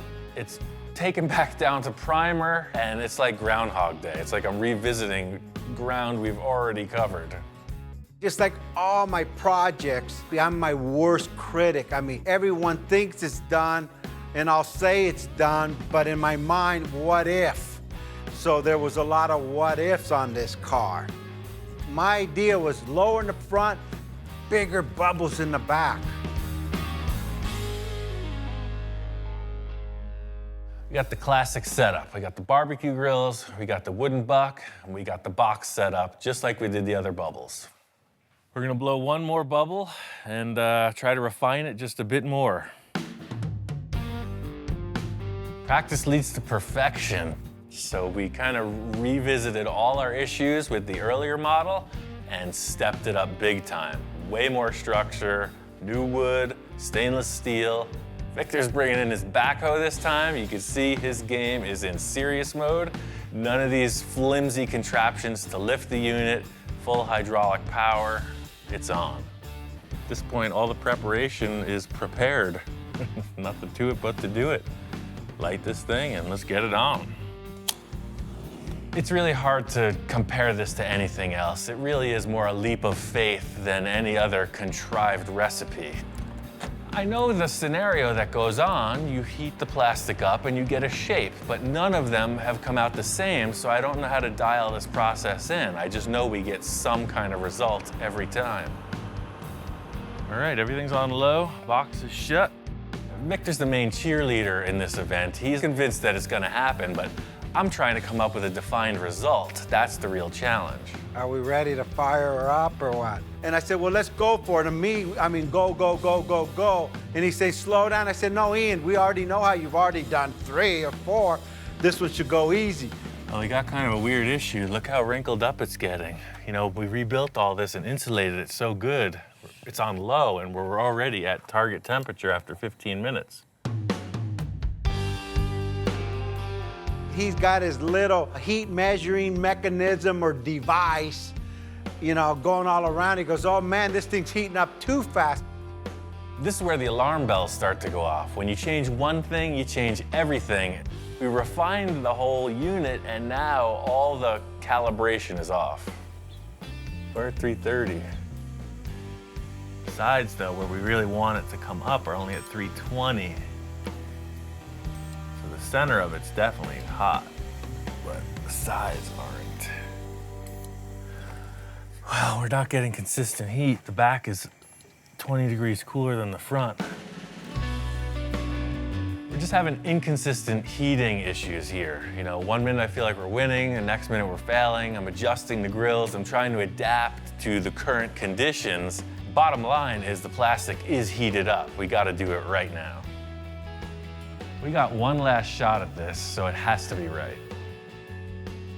It seems to be doing what we want. All we got to do now is pull it out and see. Oh!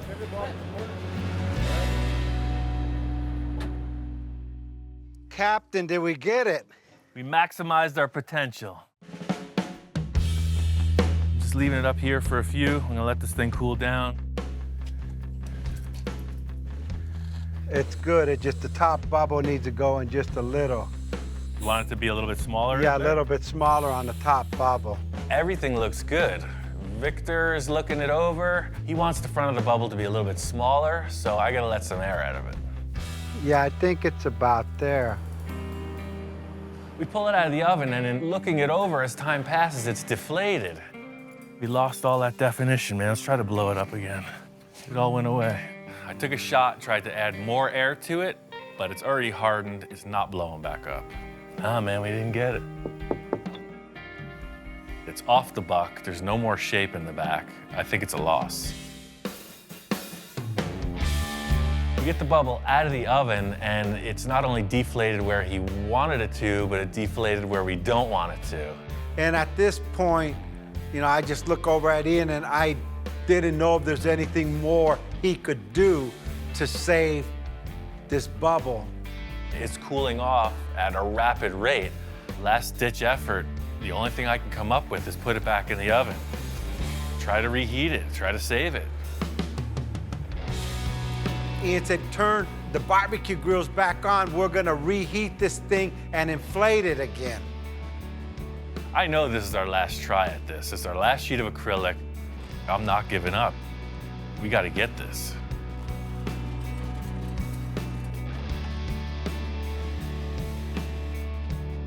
Victor's a great client because at times like this, he keeps his head together. Somebody might fall apart in a crisis situation. This is how he rolls. I'm that guy that just thinks these crazy things up in hope they work. I mean, I'm even crossing my fingers now. Where we're gonna end up, nobody knows. I think Victor's kind of an adrenaline junkie. He just likes to go for it. I'm running around trying to get this thing heated evenly and then slowly let the air in. It looks like it's working. Seems to be doing just what it did before. It's taking its shape again. It's a good sign. Just gonna let it cool like this and not take the air off until it's solid. I am totally lucky that this thing reinflated. Completely dodged a bullet. It was a total fail. Looks like it's gonna recover. And I'm glad that we did what we did, because originally the front bubble was too big. It was gonna look like a baseball cap. And it did deflate probably 2 or 3 inches. Way better, yeah. Victor and I are walking around looking at it, and it seems like we got what we needed, but you never know till it's out of the box and right side up.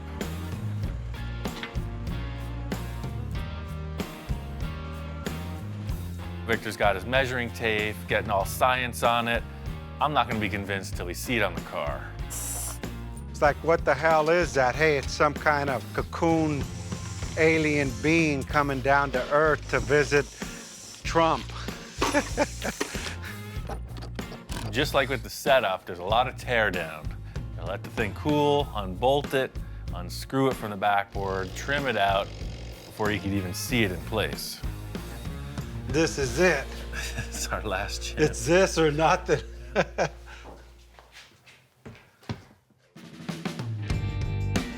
We go and put it on top of the car.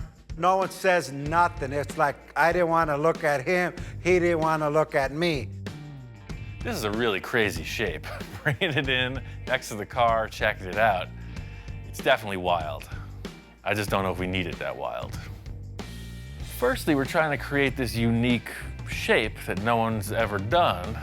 And secondly, we're trying to make the car look better for it. So it's kind of a twofold approach. The ribs I love, but to me, the car's got a flow. The back flows, it's a little high on the front. I'm not sure it's working.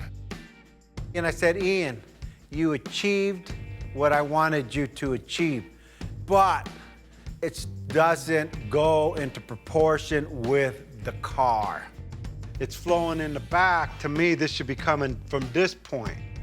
Just because Ian wanted a bubble and a bubble and a bubble and a bubble. I couldn't live without he it. gave me all these bubbles, and I'm like, no, I don't know. I have one too many bubbles. Sometimes bigger isn't always better. I mean, it's an amazing plastic sculpture for sure, but it sort of dwarfs the proportions of the vehicle itself. I got an idea that just might remedy the situation. Looking at this latest bubble on the T-Bird, I'm not sure it's working. I got an idea that just might remedy the situation. Whenever he says he has an idea, I don't know what to expect, but I almost know it's a solution. Sometimes you gotta take things to the extreme to realize it may not be better. The whole grass is greener on the other side scenario sometimes doesn't stand up. Got me thinking about one of the earlier ones we made. The second bubble we blew was actually really nice. It was almost like a chop top. It was pretty low, super streamlined, just a perfect shape. Ian said, hey, remember the second bubble we did like a while back? I said, yeah. And luckily, I don't want to say hoarder, but I don't get rid of nada. I told Victor about my idea to use that bubble, and he ran with it. Now that we got this old bubble, it has a different flavor. Now it even goes more into the spaceship looking kind of deal. So I'm thinking, hey, I'm gonna redo the paint. I call my airbrush guy, the wrap guy. I'm gonna change this thing all up. Victor had some really cool paint ideas, and that just set it off. I'm really looking forward to taking this thing to the Roadster Show, just to show off the design that we did on this car, just out of this world.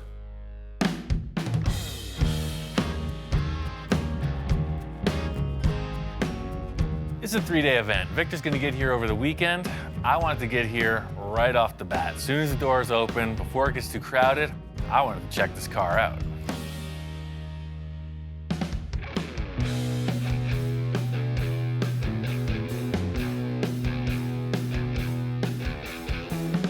Finally got this car finished. The reason we decided to go with the smaller bubble is it just looked more streamlined. We made all those crazy accomplishments with the ridges and everything else, and in the end, we just felt like maybe that showed the car off better.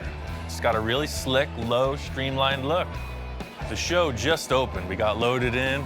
People are on their way. I'm interested to see what the response is. The cool thing about this car show is everybody's here. A lot of old friends. Rich Evans, Gene Winfield, all the folks from the magazines, a lot of folks that watch the TV show. My friend Bill's even here. He's a client I'd worked with on a few projects in the past. He's checking out the bubble top and he's all questions. This looks different than when I saw it. Yeah, he keeps changing it. The main thing people are asking besides what is it is why the heck does it look so different from the prior build on the TV show? The answer is Victor. He's always changing his mind. I hate to say it, but Victor, you keep doing better. Well, that's the thing, he's never done with this thing, so. Looks great. For me, the choice in the bubble seals the deal. This car looks fast, standing still. Victor topped it off with this amazing graphic, the vinyl wrap, and then he candy clear coated over it. The car really looks 10 miles deep. Enough of this T-Bird. I mean, I've freaking labored over this thing for years. It's nice for me to see it complete. I'm here for the car show. I want to see what's fresh and new.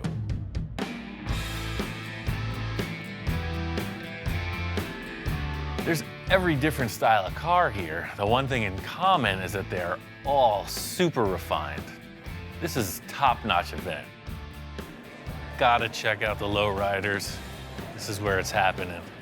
I'm just always fascinated with the paint jobs on these cars. The hours they just spend on a paint job, it's like it takes as long to build a car as it does to paint it. Look how the pinstriping just freaking lights up on this. It's out of control. Look at the engine lid on this thing. That's probably vacuum formed, but the same thing, it's definitely acrylic. Early blown VW engine. That's freaking epic. It's like a bubble top for the engine. There's tons of 50s cars here. You know, that's when the scene was really in its heyday. So the Tri-5 Chevy exhibit is in this building, and you can see they got them dialed in. In a room full of Tri-5 Chevys, guess which one I'm looking at? Oh yes, this is my pick.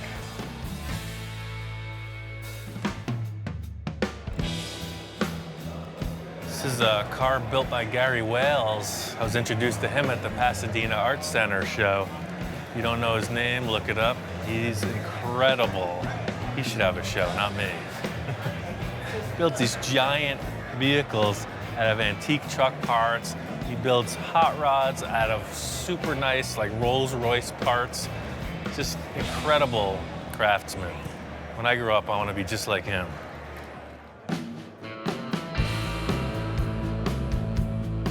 The Amber Award is not a color, it is an acronym. America's Most Beautiful Roadster. That's what the Amber stands for.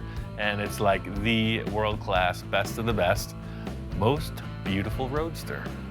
This room is all the Amber Award contenders, and if I had to pick one, this is my pick. Well, this thing is completely customized, every bit of it, but I like the fact that it doesn't try too hard to look expensive. It's easy to just get carried away with $1 million schemes, and this thing is just classy.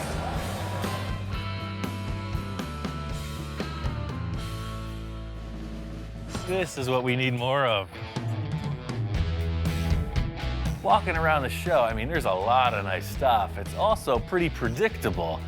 I walk up on this one thing and I don't even know how to react. I've never seen anything like it. Whoever built this car is my hero. It's got a bar, it's got a telephone, it's got a chauffeur seat. This is the epitome of pimp styling. This makes me want to dress in a white tuxedo and entertain the ladies. What were they thinking? I need to know what they were thinking when they made this. This is one of those crazy 1960s concept cars. This is from the World of Wheels car show circuit, so it was really just like crazy stuff to get people in the door. So you see this thing on a poster and everybody wants to go to the show. The company that's doing all these restorations is Galpin Autosports. They have a whole showroom. It's like a giant museum of awesomeness. This is the ugliest car Ed Roth ever built. It's the Orbitron. From concept to completion, it changed somewhere, and now it's iconic, fully restored, kind of the missing link in the Roth series. This show is off the hook, top-notch stuff. Pink Panther car made my day. My job is done here. Victor told me to meet him at the shop. He's driving it. And seeing this car in the sunlight, it freaking pops. This thing looks even better in the sun, man. Wow. You don't get it in the building, you know? The freaking thing lights up. It runs pretty good too. I almost got in 3 accidents coming home. I knew I shouldn't have drove it. Check it out. Here's our placing. He said you won an award. Wow. Yeah, we What the won. heck, first place? And hand-built customs There's a lot of competition in that room. like crazy. There was a lot of high-end cars there, so I mean, to even place would have been an honor. First place is kind of like, wow. What else was in that class? Well, we were in the honor of Mr. Gene Winfield. True fact of the matter is Gene wins either way. He's the guy that showed me how to do the bubble top, so he takes some pride away from this whole thing too, because it's like, you know, kind of took me under his wing, showed me how it's done, and it's a great car as a result. Hey, I mean, you deserve that, the effort. I mean, you built this thing, what? 4 times. 4 times, well, let me see, 1, 2, yeah, only 4 times. Right. I really am breathing a sigh of relief for Victor, because this is like his payoff, you know? He's all about showing his work. Finally, we get some kind of end to this quest, and he gets a trophy out of it. Thanks for all that help, man. Look at what It's freaking great. we did. You building it, place. me with a little bit of input. Yeah, the thing you have is the tenacity, man. You just keep freaking doing it, you know? When I'm done with a car, I walk away from it. You just keep hammering it on this thing. Now that the car's outside, standing back and looking at it, this top was the right call. That's the thing, it didn't need all those ridges, man. This side profile with the way the windshield area comes in and then it flows right out the back. This is the right call, man. She looks like she's going at a standstill. And these stainless trims, this is the call. That seals the deal that there was never any doors on the car, man. Looks great. Hopefully we don't see this car a different color tomorrow. Not for at least 6 months, I promise you. That's the big thing about car shows. You get all charged up. You see everybody throwing their ideas out on display, and it just gets me thinking about the next project. I want to get something going to top everything we've done ever for the next stuff. I mean, this car is pretty far out there, man. How are we going to top it? Well, Ian, we got this far. You won first play. All the little stuff we changed on it through its evolution. Now what?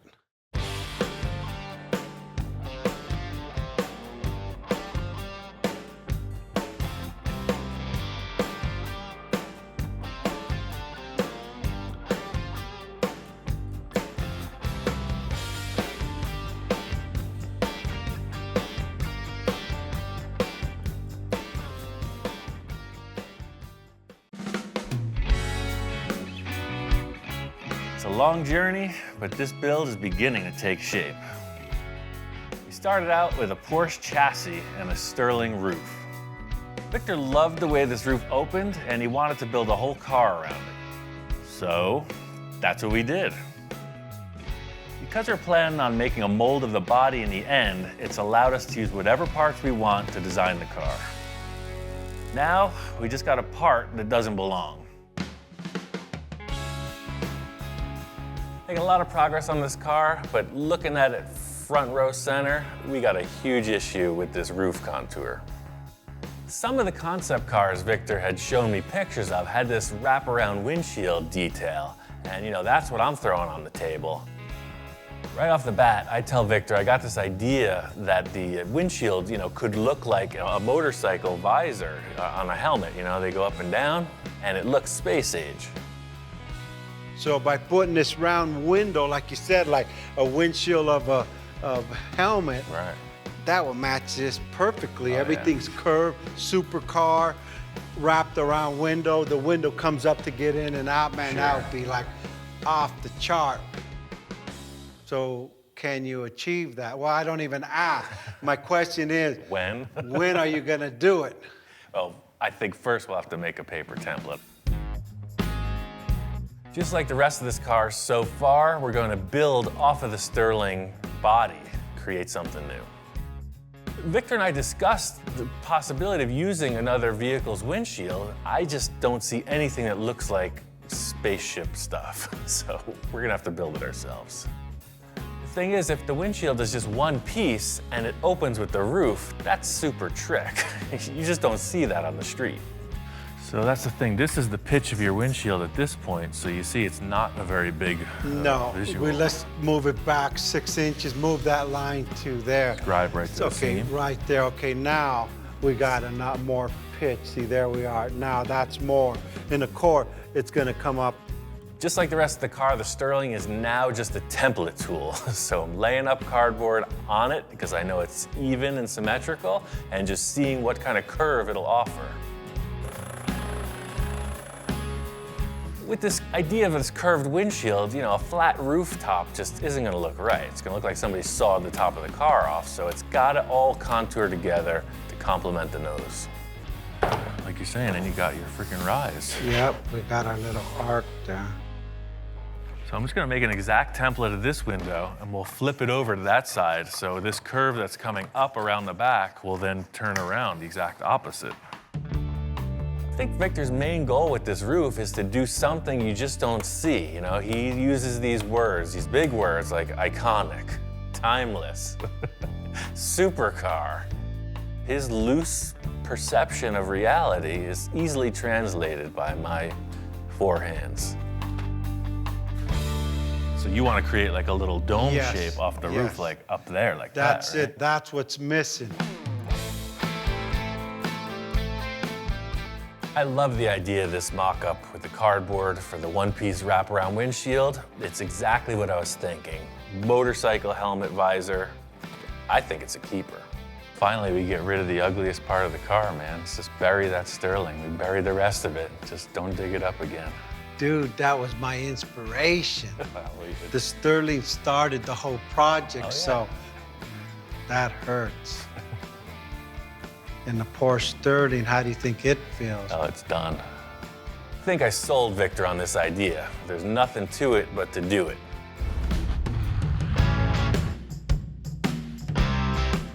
I sold Victor on this concept. All I have to do is accomplish it. So this is the template for the windshield, you know, this cool visor-like wraparound deal. The challenge here is getting this template into a good plastic template. It needs to be like a rainbow. Plan here is to get down with my bad self. I got some acrylic sheet. I'm gonna make a better template that should represent this windshield in its three-dimensional grandeur. The reason I'm using acrylic is because it's very representative of how any material that supports itself will curve. The potential to create a glass piece in the end is totally possible by forming this out with acrylic sheet. Like I was saying with the paper template, this acrylic template still needs to be refined. The main thing I was working with here was this surface and the wraparound to create the new roof. You can see here, all these mismatch in spaces is just the simple second time around on the template. All I'll have to do is just take a tape border and increase it by that much all the way around. But that's the thing. We had to know what the plastic was gonna do on the roof edge before we could build it. I'm really happy with the way this windshield experiment is coming together. The whole thing is getting the roof contour to complement it. That's what's really gonna sell the concept. So we know what the windshield's gonna do as far as what the acrylic template will allow. And now to build this top of the roof contour, you know, there's a million ways to go about it. You know, my first thought, maybe find another car roof, or maybe a giant shape that has this dome I can splice off and use. But I've got another idea, and I really want to try it out. Nothing says supercar like a big bundle of cardboard on the roof.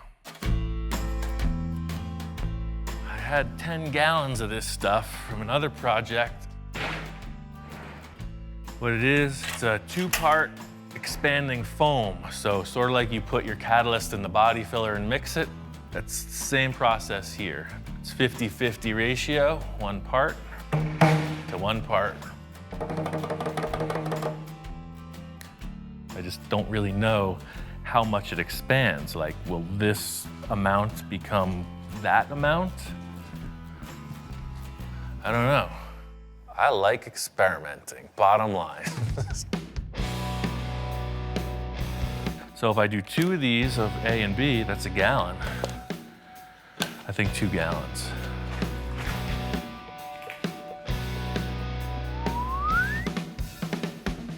So that's 4 quarts of that.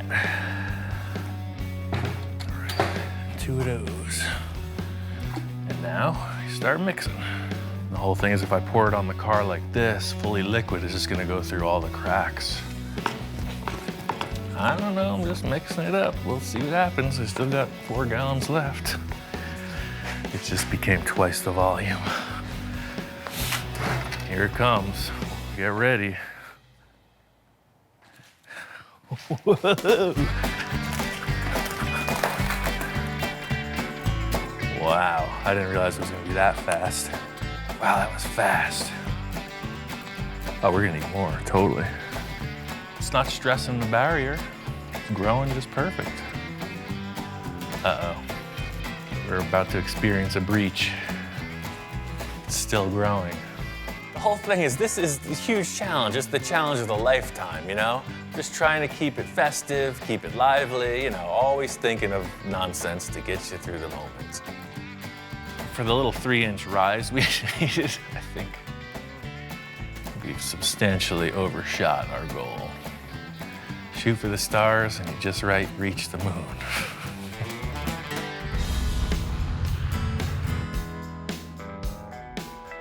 What we have here is a giant lump of expanding foam that is cured on the roof of this sports car. I think it's pretty clear the muffin is cooked. Definitely like one of those things you see coming out of the oven. Totally strong. That's why I use this foam, because it'll be able to be carved back and be a really good base for whatever we do, mold-wise. That's like Christmas morning. We're unwrapping that gift that you didn't want. That gift from grandma, you know, the socks or the slippers, that's what we're doing. We're just, how am I gonna work with this? Time to get medieval on this. Like the great sculptors of yore, starting with a giant block of marble, I will create a masterpiece. Crazy thing is I only need about that much of this giant slab, so it's gonna take a while. It's safe to say I overshot the foam element considerably. This is a lot of work cutting it back. It's pretty dusty. The good thing is I got these big air cooler fans from Portacool, and they are moving the air and keeping things fresh. It's kind of like chiseling through rock at this point. You know, you're just chunking away, getting these big shapes broken off. Got to smooth it out and get a little bit closer. That's what I'm going to use the belt sander for. Just eyeballing it. I know as long as I stay bigger than it needs to be, you know, anything goes. Wow, you got the sterling out of the sterling. As I'm getting sort of close, it's perfect timing, Victor gets here. I'm always monitoring his reaction. Looks positive so far. I put foam on the roof and then sculpted that back. So this isn't filler, this is a 2-part foam. You mix it up and pour it on the top. You know, him just walking in, I'm trying to explain. You know, he doesn't know where I've been. I'm trying to explain where I'm at. You know, see this angle, this complements that, and he's responding. You know what? Stand back and look at the side, because it's actually, check this out. I love the way that comes up and then back down. It gives you like, man, that car's going fast, and it's not even moving. And no more sterling into sterling into sterling. Nope. Now it's just, I don't know, what is it? Concept, baby. Here, check this out. Now you get the look. That's why I got a solid black, so you kind of get the effect of it having a tinted window. That's the thing about making a model. You don't really understand what it's made of in the end. Pulling this protective coating off, you see a nice glossy surface. It looks like a windshield. That sells it. Yeah, see, now it looks like a windshield because it's got that black reflection, right? Wow, I mean. That's cool. I mean, that's supercar. Yeah. Everything I wanted. The round windshield We got the curve on the top, needs a little bit of adjustment. Yeah, but now looking at it, you know, that's the whole thing. This just being a mock-up with templates, just with the way that the roof comes together, check out this line with the tape. You know, like that, so that this was the roof, and this line was kind of going back into the fender, you know? Yeah, because it almost looks like there's a flat top on it. That's a good idea, but watch, you stand back there, check this out. Victor's always talking about when you walk in the door and look at it, where does your eye go? What needs to be improved? He's saying that the windshield in the rear portion could be contoured a little, could be swept down a bit. And the more he's laying it out, it makes perfect sense to me. It does look way more streamlined. Let me spray that top of the window gray. We'll peel back the tape, and then we'll know what we're dealing with. This is exactly why Victor comes in periodically. He's not there for the monotony. He comes in, does a few checks, and then we move forward. And it gives you more roof. It actually looks like, you know, more structure on that thing. The modification in the back of this windshield area is just a perfect example of how things flow, according to Victor. One line makes the car look segmented, broken front to back. Another line makes it just follow through down into the rear portion. Yeah, so the whole thing is now on the other side of the car, it makes the roof look like it's just got a little cap on top. And by lowering that window line, it fits. Everything just flows right into the rear corners. It's them last little details to make these designs like work.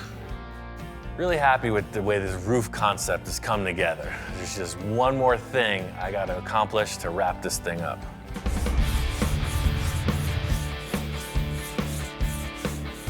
Finished the bodywork on this roof. I'm really happy with this. It completely negates the look of the Sterling, and it complements the nose perfectly. Victor's call with this line revision for the windshield nailed it. Definitely want to add some flavor to this cowl area of the car. I got a couple ideas. I'm just gonna do something and we'll see how it develops. From the start, you know, Victor's coming up with all these crazy concepts, you know. He wants this or that or the other thing, but he doesn't give much solid direction in the beginning stages, so that's my opportunity for artistic license. You know, I got an idea about the way it should look, and I'm just gonna build it out. At least we'll get somewhere. Victor wants to revise it. You're threatening to run away from home. It's a hobo stick with a bag thing. You going somewhere? I guess so. Beat it, kid.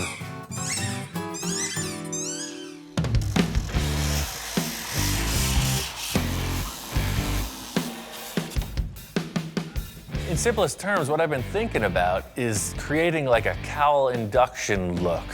On modern cars, air intake is right below the windshield, and I think this would benefit from a styling cue in that vein.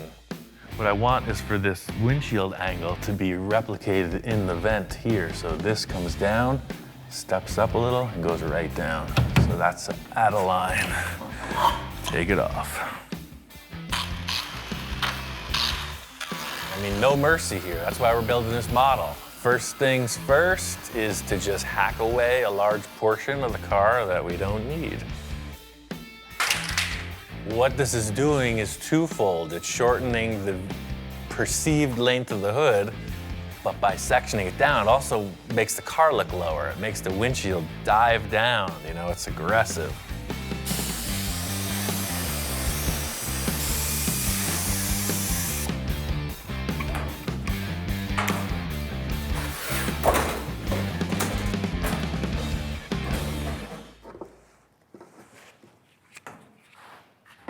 I mean, that vent shape, that's it. I love that. I just don't know what the client's gonna say. He's a little back and forth on things. I'm into it. This thing took it from this bland kind of hood detail to something representative of a supercar. The thing is, with this just being a mock-up, I want to throw everything I can at it. You know, this is gonna be a vent. Just using this honeycomb mesh, was just laying around the yard. You know, what it's doing is just representing a grill, and that's what's gonna be here in the end, some type of vent. sprayed it gray just to stand back and check it out. You know, matches the rest of the tone of what we're building. Looking at it, it kind of needs another element. What this thing needs is something to make it look more faster. It needs fins coming from the center like that. Just like on the tail end piece. Check this out. Always thinking about how to tie this whole car together. We've got this awesome rear exhaust port look thing. It's got these fins on it. It looks rocket ship inspired, like it's flying or something. So hey, why not put some more fins on the car, you know? I want these fins coming out of that vent I just built. Same idea. So this is one of the cutoffs from those things. I'm just gonna transfer that right onto that. Put these things in place and see if we got something.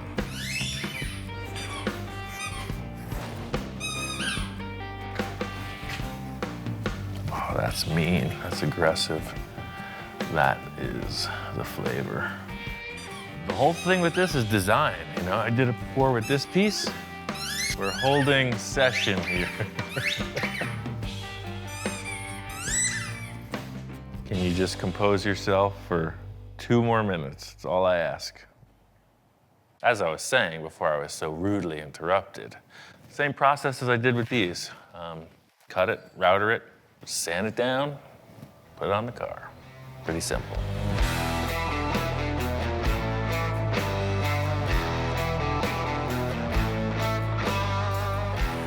These little cowl fin things, you know, I want to make them out of aluminum. I want everything front to back to have the same stylized aluminum element. Big chunk of aluminum plate, cut it out, finish it, router it, finish it again.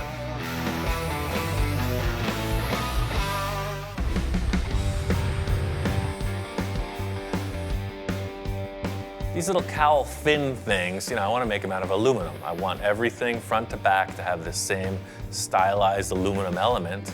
I got about 5 of these things made, and just as I'm finishing them, Victor's here.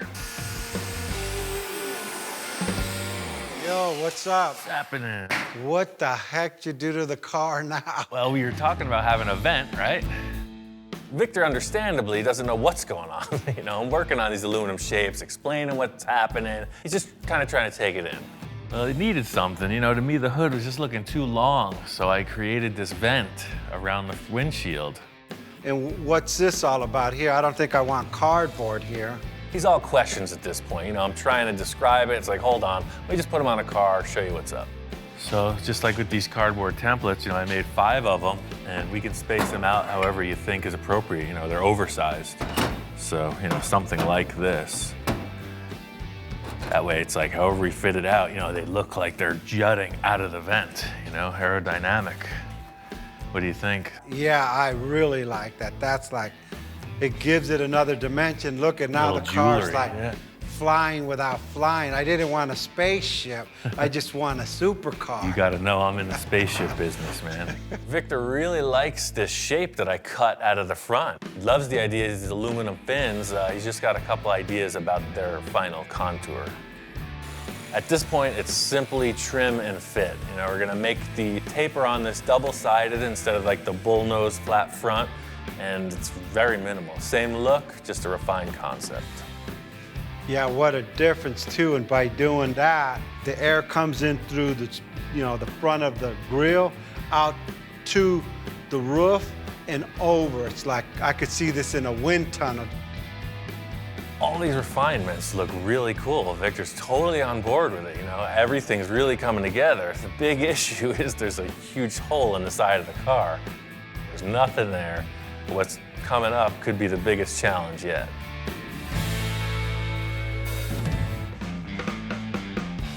I got a little something. Check it out. Carhartt collar. Oh yes, he's all about it.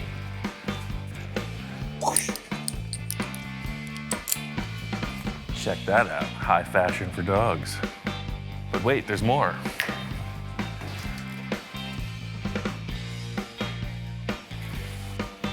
You know what that is, don't you? It's Smells like a fresh, new dog bed. What do you think about that? Oh, yeah. Oh, wait, you're twice the size you used to be. You like it? Very good.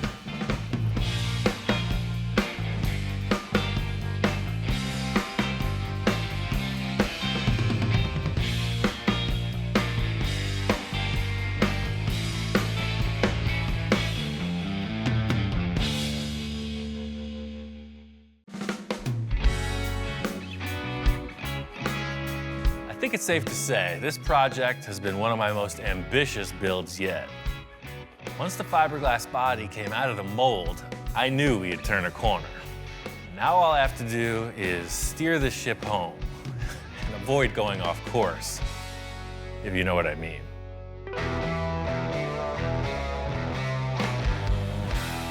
We are on the home stretch of this project. You know, the majority of the fabrication is complete. We couldn't find anything that looked right on the car as far as taillights go. So Victor says, hey, on top of every other thing you have to do, just knock off a custom set of taillights that looks awesome. Taillights are really just winging it. You know, we've done so much model and mold making, I figure I'm gonna make a model off of our model and build custom taillights. I haven't discussed this with Victor at all. He's coming over to check out what I'm up to. Hopefully, there's no modifications.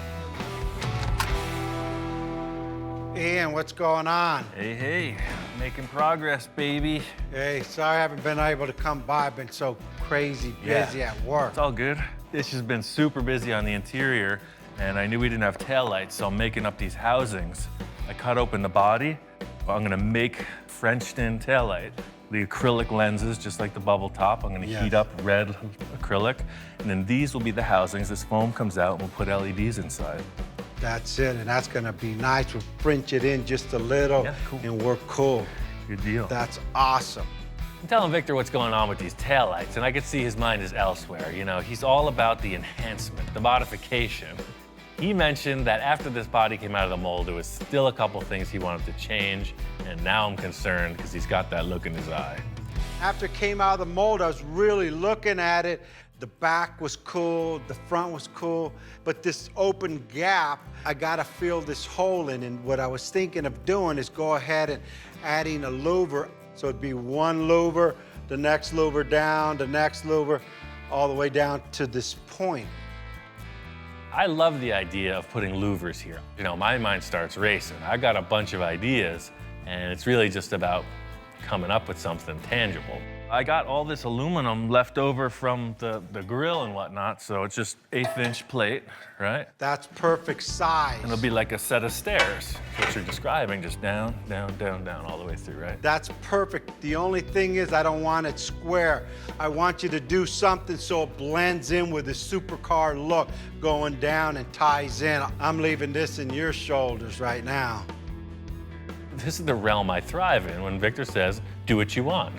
I mean, everything's looking good. Remember that show that I took you to when we first started this car? This Supercar Sunday? It's in 3 weeks, and I'm hoping to have this done to show it off there. What do you think? Well, I mean, nothing to it but to do it, right?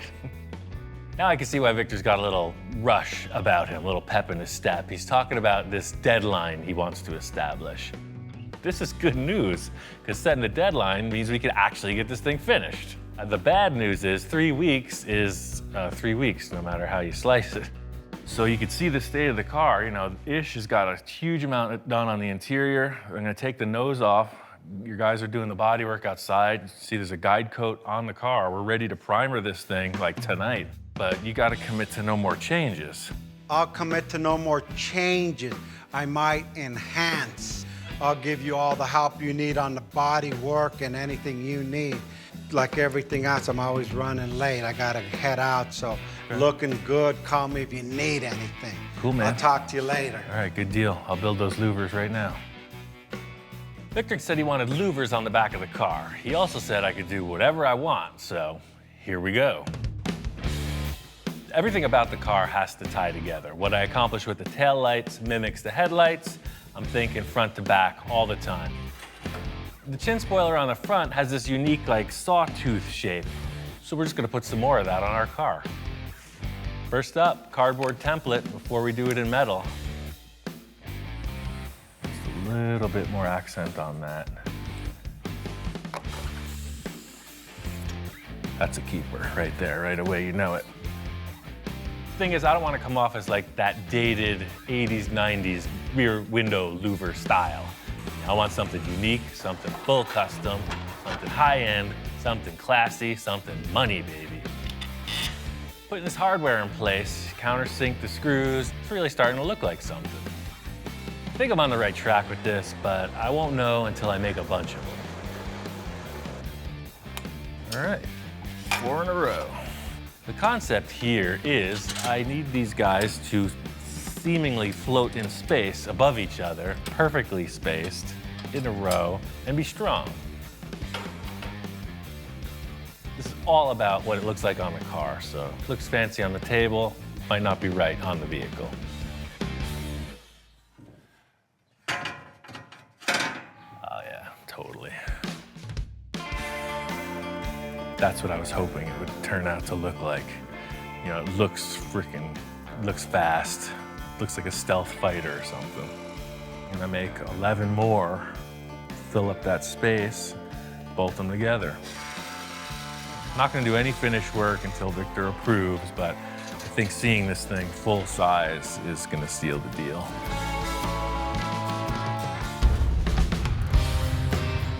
I got both the taillights finished up, and I'm just working on finalizing this louver set. I really like this. I can't wait for Victor to see it. He didn't have any requests on how these were gonna be created, what they looked like, etc. So he's coming in cold. Ian, how's it going? I do a little metal work in my spare time when I'm not doing fiberglass for months. So I came up with this, you know, just winging it. That's called fabrication at its best. Look at that. This guy, again, went up and above what I asked for. I just thought the front spoiler had such a cool shape, you know, the Lamborghini chin spoiler, the air dam. I just used those 3 points and just shrunk it down. Brilliant idea. It's gonna all flow together with the front to the back. Exactly. He's nodding, he's into it, he's digging it. I really just want to show it to him on the car. That's what sells it. Yeah, I haven't even seen it full size yet, so. Putting it on the surface of the car, there it is. You could tell it's meant to be. Takes that giant negative space in the car and it enhances it. Wow, that looks freaking gnarly, man. Like real. Like an angry machine. That matches this car perfect. Victor's not a man of few words, and he also likes his enhancements, and you can see he's into this. I'll put it on this hinge, that way it's like a hatchback, you know? That opens, you can get stuff in there if you need it, and it'll latch down just like the trunk did. Cool. Look at with the light that you put in. Oh yeah, I built those taillights too. Let me show you what that's about. Also explained to Victor I finalized these rear taillights. You know, they're pretty trick. Everything's handmade. I put a clear lens, explaining to him we can try a deep red or more of a ruby red lens, LEDs, you know, just discussing what it takes to wrap this thing. I have a windshield that I made that's out of polycarbonate, so that'll be the last thing because it's pretty fragile. I'll wait until the car is fully done. The body guys are working hard on this. You know, the deadline is close. So I just got one question. Any changes? It's not that I'm not sure. I'm looking at it and I'm just trying to absorb it all, right? Then he ends the sentence by saying, is that good? No changes. No changes, that's it. That's a first, ladies and gentlemen. He's committed. That was hard for me to say. Okay, we got results. He made a decision. I'm just rolling with that decision-making process. Let's get to the paint, Victor. Tell me what color it's gonna be. Well, you know, the mock-up was like a bluish gray, more of the blue. It looked pretty good, but I think I'm gonna go with a gray or silver or maybe a red or black. So or maybe a white, I'm not sure. Victor looks like he's just gonna stop. He's like, I think silver or white. And you know, we might have to paint it a couple times. He's back in his old Victor mode. He doesn't know what he wants to do. Test one was a bluish gray, but I was always into this silver because it's like classy car. But in the other hand, I might need to go orange and red or something crazy too. I'm not sure. The car's got a talent. Let's mock it all up. We'll look at it and I'll let you give me input on that so I could be decisive on that. As usual, Victor's default statement is, we'll know when we see it. The car's gonna tell us what to do. And I probably won't know what color it is. Victor probably won't even know what color it is until it comes out of the spray booth. I'll get with Ish and Lino to get this all finished up inside. Cool. Yeah, you get on the fabric detail. I'll get on the primer and pre-assembly. And, you know, the deadline is upon us, man. I'm really looking forward to seeing this thing done, and I don't even know what it's gonna look like, truly. That has been kind of the enjoyment of this process since the beginning. You know, we didn't know what we were building. Thing is, onward and forward. No fear. At this point, it's simple, tight bodywork and fit up. You gotta get this thing in the spray booth. Making a lot of progress on this car, but sometimes it seems like we're going backwards. I got the rear louvers dialed in. Victor was happy, right off the go. What a surprise. Of course, he's gonna change one thing. Victor's concept is we're gonna mimic the shape of the louvers, but create a fiberglass panel that molds into the body. In other words, the roof flows right into the louver. It's the first time we've ever made a car flow. So now if you look at the car from the side, this is going all the way down and it continues down. Yeah, now it actually, I think, puts it more into proportion. Yeah, our model never had louvers in the back, so the adjustment is justified. I just never knew what was gonna happen in that engine area. I'm all on board with this change. You know, this car's gonna be better for it. It's a little more effort, but as usual, whatever it takes.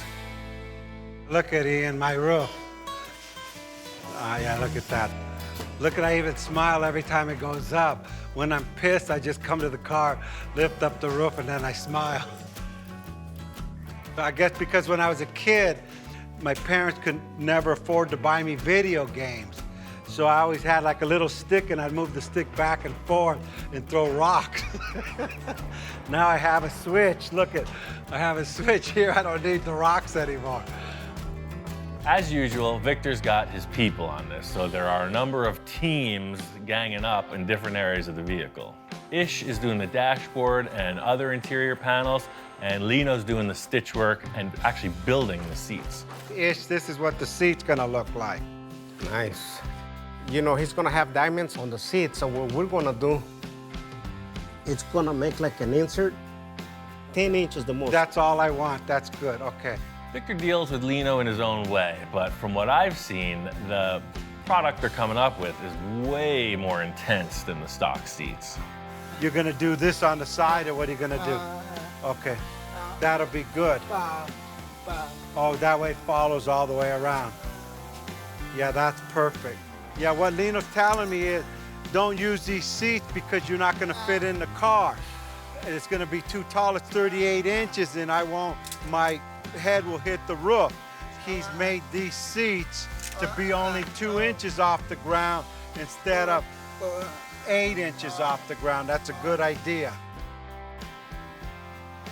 Yeah, he's saying he made this indentation so I have room with my arm.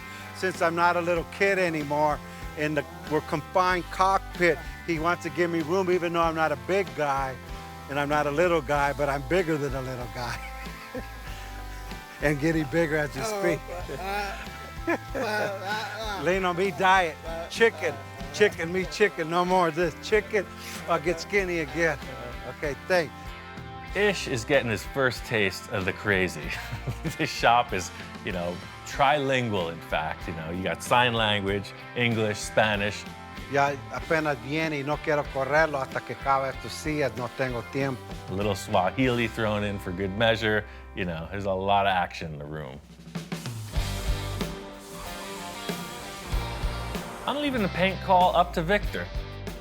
It's a little stressful because he changes his mind, and I've seen him paint a car back-to-back 3 times in a row.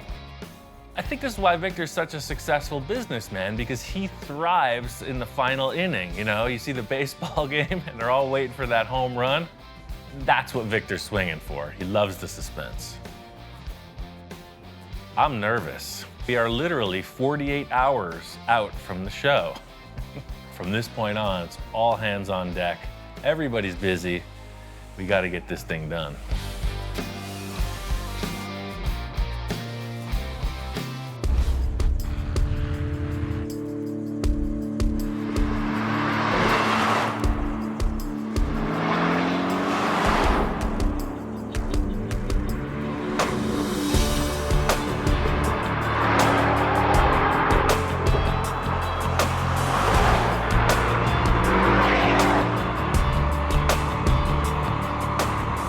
Got this car finished up and took it out for a test drive.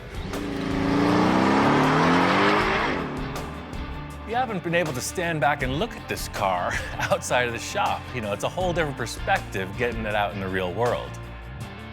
Surprisingly, Victor went with a white paint job, used a little pearl in it, and contrasted that with all black details.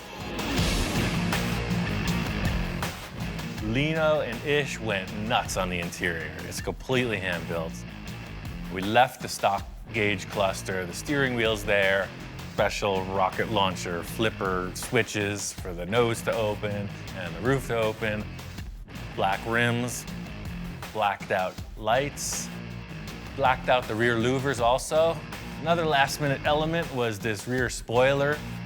We made these side fins. They're made in the same way as the rear louvers. The last check off on this list was the shop inspector's approval. It's 2 paws up, no requests, no concerns.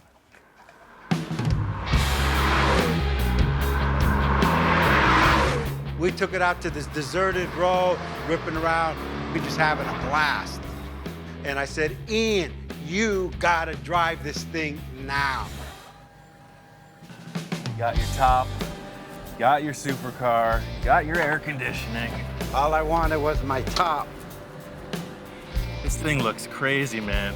You haven't even seen it driving down the street yet. Drive it's freaking cool. All right, man, let's check this out. Check this thing out, man.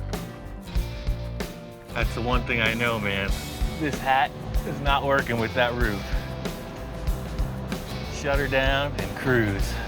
All right, let's go for it.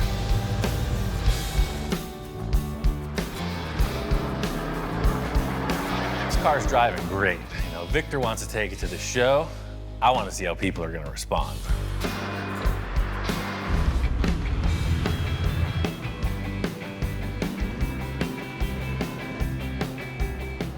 Made it out to the car show. This is the show that originally kicked off the whole idea of this crazy journey we've been on. The thing about a car show is it's literally a trial by fire. You never know how people are going to react. We've had a couple of our bills critiqued pretty heavy. So I'm thinking, what are people gonna think or say about this car? We made it, dude. It's here. Sometimes you can take a car to a car show, people walk right by it, don't even pass a second glance. This car has the exact opposite attraction. We haven't took it to first day out. We just finished it up last night. Victor's concept of the roof opening, I mean, that's the number one. That's the ointment that catches the flies, so to speak. Once I parked, lifted the top up and get out, people just came around the car and like, what is it? And at that moment, I said, I don't know. It's really difficult to explain to people in the parking lot what happened here, you know? Trying to go through this elaborate explanation, we ended up just saying it's a concept car. We made it. We got a Porsche boxer, took all the skin off. We molded the whole car and then laid it in fiberglass. And then Dustin, the promoter of the show, came up to us and we explained what we had done, and he was kind of like, wow. We came to the show 6 months ago. We were inspired by the supercars. We built hot rods. They said, hey, let's build ourselves one. And this is what we still need a lot of detail, but apparently he was inspired by coming here, which is one of the reasons I do it. And I just hope that everyone can look at that and follow his example and say, you know what, I want to create something, I want to do something different, I want to go for it.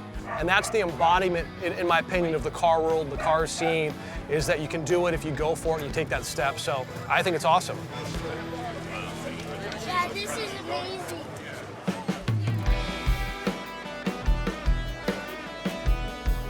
yeah, no, that thing came out pretty Oh, you clean. got your camera out again. That means Yeah. you're satisfied. Yeah. No more changes, right? I could honestly say the car will not change concept. It may change colors. You got the button. All I wanted was a roof, man. You did it, Congratulations. man. I don't know what the heck we're gonna do next. Well, in the car world, hey, there's still boats and airplanes. Right. I've always wanted to do a submarine or a helicopter, so let's just quit this car thing and get onto the spaceships.